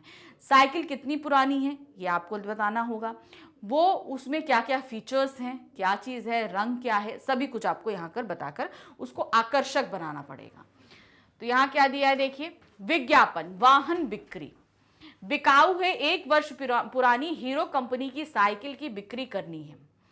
टायर ट्यूब सभी अच्छी हालत में है एवं चलती हुई अच्छी कंडीशन में है, जिसकी कीमत है 2500 रुपए। तो आप इसे 2500 रुपए में सेल कर रहे हैं। इच्छुक खरीदार तुरंत संपर्क करें। तो आपने यहाँ पर एक साइकिल की फोटो भी लगा दी कि हमारी साइकिल ऐसे होगी। यहाँ पर अब आप संपर्क करेंगे, भाई जिसको अगर साइकिल लेनी है तो संपर्क करेगा, तो आपने मोबाइल नंबर भी दे दिया और अपने घर का एड्रेस भी, 231/423 साकेत नगर, शाहगंज, आगरा। अब आते हैं दूसरे विज्ञापन पे। विद्यालय में विद्यार्थियों द्वारा तैयार हस्तशिल्प वस्तुओं की प्रदर्शनी लगेगी, उनकी बिक्री भी होगी। यानी कि आपके स्कूल में स्पेक्ट्रम जिसे हम बोलते हैं, यानी कि क्राफ्ट एग्जीबिशन लग रही है, और उसमें जो है जितनी भी चीजें हैं, अगर कोई खरीदना चाहता है तो वो खरीद भी सकता है। समय तथा स्थान बताते हुए विज्ञापन लगभग 60 शब्दों में तैयार करना है। तो अब आपको यहाँ पर 60 शब्द यानी 60 शब्दों में ये एक विज्ञापन तैयार करना है। तो सबसे पहले एक रेक्टेंगल बॉक्स हमने लिया, संस्कृति पब्लिक स्कूल सौम्य नगर, हस्तशिल्प प्रदर्शनी का आयोजन। तो ये हमने यहाँ पर विज्ञापन दिया कि कहाँ से हो रहा है, संस्कृति पब्लिक स्कूल सौम्य नगर से हो रहा है और हस्तशिल्प प्रदर्शनी का आयोजन है। सहपाठ्यगामी क्रियाकलाप के अंतर्गत दिनांक 6 अगस्त 2000 को दोपहर 12 बजे से विद्यालय परिसर में विद्यालय के विद्यार्थियों द्वारा तैयार हस्तशिल्प की वस्तुओं की प्रदर्शनी लगेगी। आपने दिनांक बता दिया, किस समय है, कहाँ लग रही है, ये भी बता दिया। इस प्रदर्शनी में विद्यार्थियों द्वारा निर्मित चित्र, मोमबत्तियां, टोकरियां, फूलदान, दुपट्टे व खिलौनों आदि की संस्कृति पब्लिक स्कूल के विद्यार्थियों की ओर से बिक्री होगी। बिक्री से प्राप्त धनराशि से निर्धन छात्र छात्राओं को सहायता प्रदान की जाएगी। अधिक जानकारी के लिए संपर्क करें मोबाइल नंबर। तो यहाँ पर जो जिससे जितना भी धन एकत्र होगा उससे गरीब लोगों की सेवा करी जाएगी, उनकी मदद करी जाएगी। अब आ गए हम प्रश्न संख्या 18 में। प्रश्न संख्या 18 हमारा प्रश्न पत्र का आखिरी प्रश्न है। यहाँ पर 2 चीजें दी हैं, एक है लघु कथा और दूसरा है ईमेल। इन दोनों में से आपको कोई एक चीज करनी है और ये हमारा रहेगा 5 मार्क्स का। तो सबसे पहले हमारे पास क्या आ रहा है, लघु कथा। इसके लिए हमारे सामने कुछ संकेत दिए गए हैं। क्या है संकेत, ध्यान से पढ़िए। नदी में मंदबुद्धि नामक एक कछुआ, डैश तट पर धूप का आनंद, डैश खरगोश का आना, डैश दौड़ की बाजी लगाना, डैश दौड़ आरंभ, डैश खरगोश छलांग मारता है, डैश कछुआ धीरे धीरे खरगोश का घमंड, डैश कुएं में के पास विश्राम, डैश कछुए ने देखा और आगे बढ़ा, डैश खरगोश नींद से जागा, डैश सरपट भागा, डैश निश्चित स्थान पर कछुए को डैश देखा, डैश खरगोश की हार, डैश लोमड़ी से कारण पूछा, डैश लोमड़ी ने बताया कि पहले आराम और बाद में काम ने तुम्हें हराया। ठीक है, तो ये हमारे पास संकेत थे। तो ये इतना पढ़ के तो आप समझ गए कि खरगोश और कछुए की जो है वो दौड़ हुई थी और अंत में लोमड़ी ने इसका कारण भी बताया कि खरगोश क्यों हारा। अब इसी पे पूरी कहानी बना दीजिए। देखिए इस तरीके से, सबसे पहले हमने क्या बनाया, शीर्षक घमंडी खरगोश। ये शीर्षक दे दिया, क्योंकि कोई भी अगर आप कथा लिखोगे तो आपको शीर्षक देना ही पड़ेगा। अब आते हैं, किसी नदी में मंदबुद्धि नामक एक कछुआ रहता था। एक दिन वह तट पर लेटकर धूप का आनंद ले रहा था कि तभी एक खरगोश उसके पास आया। दोनों आपस में बातचीत करने लगे। बातों के बीच की दौड़ में ही बाजी लग गई। अब बातों के बीच में क्या हुआ कि चलो दोनों की दौड़ की बाजी लगा दी गई, हम दोनों दौड़ करेंगे। दौड़ लगाने के लिए अगले दिन सूर्योदय का समय निर्धारित किया गया। उन्हें दौड़ लगाकर गांव के बाहर बने एक कुएं तक पहुंचना था। अगले दिन निश्चित समय पर दौड़ आरंभ हुई। खरगोश छलांग लगाता बहुत तेज गति से आगे बढ़ गया और कछुआ अपनी धीमी गति से चलता चला गया। कुछ ही देर के बाद खरगोश ने पीछे मुड़कर देखा तो उसे कछुआ कहीं दिखाई नहीं दे रहा था। उसने सोचा वह धीमी चाल से चलने वाला कछुआ उसका क्या मुकाबला करेगा, क्यों ना वह थोड़ी देर घने पेड़ की छाया में विश्राम कर ले। यह सोचकर वह लेट गया और जल्द ही गहरी नींद में चला गया। मंदबुद्धि कछुआ निरंतर चलता चलता जब वहां पहुंचा तो उसने देखा खरगोश गहरी नींद में सोते हुए पाया। वह उसे उसी स्थिति में छोड़कर आगे बढ़ गया। दोपहर बीतने पर खरगोश की आंख खुली तो वह घबराकर सरपट कुएं की ओर दौड़ा। परंतु जब वह गांव के बाहर निश्चित स्थान पर पहुंचा तो उसने वहां कछुए को विश्राम करते हुए पाया। वह दौड़ हार चुका था। उससे थोड़ी दूरी पर एक लोमड़ी बैठी थी। अब लोमड़ी से क्या बात हुई देखिए। खरगोश ने पूछा, लोमड़ी मौसी, मैं कछुए से तेज दौड़ा फिर भी हार गया। लोमड़ी ने उत्तर देते हुए कहा, हाँ खरगोश भांजे, तुम्हारा घमंड तुम्हें ले डूबा। तुमने पहले आराम किया और बाद में काम की सोची, जबकि मंदबुद्धि कछुआ निरंतर अपने लक्ष्य की तरफ बढ़ता गया, इसीलिए वह दौड़ जीत गया। मतलब आपको काम के बीच में आराम नहीं करना है। अगर आपने काम के बीच में आराम किया तो आपका काम गड़बड़ हो जाएगा। पहले काम पूरा करिए और फिर आराम करिए। घमंडी का सिर नीचा होता है। तो इससे शिक्षा हमें क्या मिलती है कि घमंडी का सिर नीचा होता है। तो हमें कभी भी अपने हुनर पे, अपनी चीजों पर हमें घमंड नहीं करना चाहिए। अब अथवा करके हमारे पास एक ईमेल आया है। अब इस ईमेल में को हमें करना है, या तो आप लघु कथा करोगे या ईमेल करोगे, दोनों में से कोई एक काम करना है। तो क्या है, किसी कॉलेज में हिंदी विषय के सहायक अध्यापक के रिक्त पद की जानकारी के लिए ईमेल लिखिए। तो किसी कॉलेज में एक हिंदी के जो हैं सहायक अध्यापक, हिंदी विषय के जो अध्यापक होते हैं, उनकी जगह रिक्त है। इसके लिए आप जानकारी प्राप्त करना चाहते हैं क्योंकि आप वहां पर जॉब लेना चाहते हैं। तो जानकारी प्राप्त करने के लिए आप ईमेल लिखोगे। तो सबसे पहले फ्रॉम यानी कि आप अपना मेल आईडी देंगे, फिर उसके बाद टू, जिसको भी आप जिस भी कॉलेज या स्कूल में इसको भेज रहे हैं वहां लिखेंगे। फिर अब ये खाली आप एक कॉलेज में नहीं भेज रहे हो, आप कई सारे कॉलेज में भेज रहे हो, तो उन सभी कॉलेज के एड्रेस जो है वो सीसी पर अटैच कर देंगे आप। ठीक, अब इसके बाद आप विषय लिखेंगे। विषय क्या है, हिंदी विषय में सहायक अध्यापक के रिक्त पद की जानकारी। आप जानकारी प्राप्त करना चाहते हैं तो इसके लिए आपने क्या किया, माननीय महोदय, सादर सूचित करना चाहती हूं, मैं माधुरी वैश्य हिंदी विभाग की शोध छात्रा हूं। मेरी पीएचडी समाप्त होने की ओर अग्रसर है। महोदय, हिंदी विभाग में सहायक अध्यापक के कुल कितने पद रिक्त हैं, कृपया जानकारी प्रदान करें। आपसे सहयोग की अपेक्षा में। धन्यवाद, शोधार्थी माधुरी वैश्य हिंदी विभाग। अब आपको क्योंकि आप एक शोधकर्ता हो तो आप चाह रहे हो कि आपको ये रिक्त पद प्राप्त हो, तो आप जहां पर शोध कर रहे हो इसकी जानकारी भी आपको देनी पड़ेगी, क्योंकि वो आपको जब रिक्त स्थानों की जो सूचना देंगे वो पहले आपको वेरीफाई करेंगे कि क्या आपकी पीएचडी खत्म होने वाली है। तो इसलिए आपको अपनी पीएचडी की इंफॉर्मेशन देनी पड़ेगी। हिंदी विभाग में कला संकाय में रजिस्ट्रेशन क्रमांक, माधुरी और मोबाइल नंबर। तो ये आपको अपनी इंफॉर्मेशन देनी पड़ेगी कि आप एक्चुअल यहाँ पर कार्यरत, मतलब आप यहाँ पर शोध कर रहे हो। उनको भी अपना आपका प्रूफ मिल जाएगा कि हाँ हम काम कर रहे हैं। ठीक है, तो इस ईमेल के साथ हमारा ये पूरा क्वेश्चन पेपर खत्म हुआ, प्रश्न आपका सैंपल पेपर नंबर 8। तो आपको समझ में आ गया कि किस तरीके से अभी पेपर और भी हम लेकर आ रहे हैं। ऐसा नहीं है कि 8 तक ही, अभी और भी पेपर है, तो हम बिल्कुल भी उसकी तैयारी आपके लिए करा कर रहेंगे बोर्ड एग्जामिनेशन के लिए। तो हम बिल्कुल इस तरह तत्पर है कि आपका कहीं पे भी 1% भी हम जो है कोई चीज़ छोड़े नहीं। अब आपके लिए एक इंपॉर्टेंट इन्फॉर्मेशन है कि मैग्नेट बेन्स अब आपके लिए बुक्स और ई बुक्स लेकर आया है। ये बुक्स आपको मिल रही है किंडरगार्टन से लेकर क्लास 12 तक के सभी सब्जेक्ट्स के लिए। इनको हमने अलग अलग कैटेगरीज में जो है डिवाइड किया है, जिससे आपको पढ़ने में बहुत सुविधा होगी। जैसे कि हम किसी भी चैप्टर की सबसे पहले थ्योरी पढ़ते हैं तो हमारे पास एक बुक रहेगी थ्योरी वाली। फिर हम एनसीईआरटी सॉल्यूशन करते हैं तो एक बुक हो गई हमारी एनसीईआरटी सॉल्यूशन बुक। हमने सैम्पल पेपर किया तो एक बुक हमारे पास सैम्पल पेपर सॉल्यूशन बुक हो गई। हमने प्रीवियस ईयर क्वेश्चन पेपर्स किए तो हमारे पास एक प्रीवियस ईयर क्वेश्चन बुक हो गई। तो इस तरीके से अलग अलग कैटेगरी की बुक हमारे पास रेडी है। इन्हें प्राप्त करने के लिए नीचे डिस्क्रिप्शन बॉक्स में एक लिंक दिया गया है, इस लिंक को क्लिक करिए। क्लिक करते ही आपके सामने ये जो है एक फॉर्म आएगा, उस फॉर्म को फिल करिए, सबमिट करिए। जल्दी हमारा एक टीम मेंबर आपसे जो है बात करेगा इस बुक के रिगार्डिंग। तो बुक भी प्राप्त करके आप अपनी परीक्षा की तैयारियां बहुत अच्छे से कर सकते हैं। तो याद रखिए अभी पेपर्स और है, फिर से मिलकर सॉल्व करेंगे। Bye bye.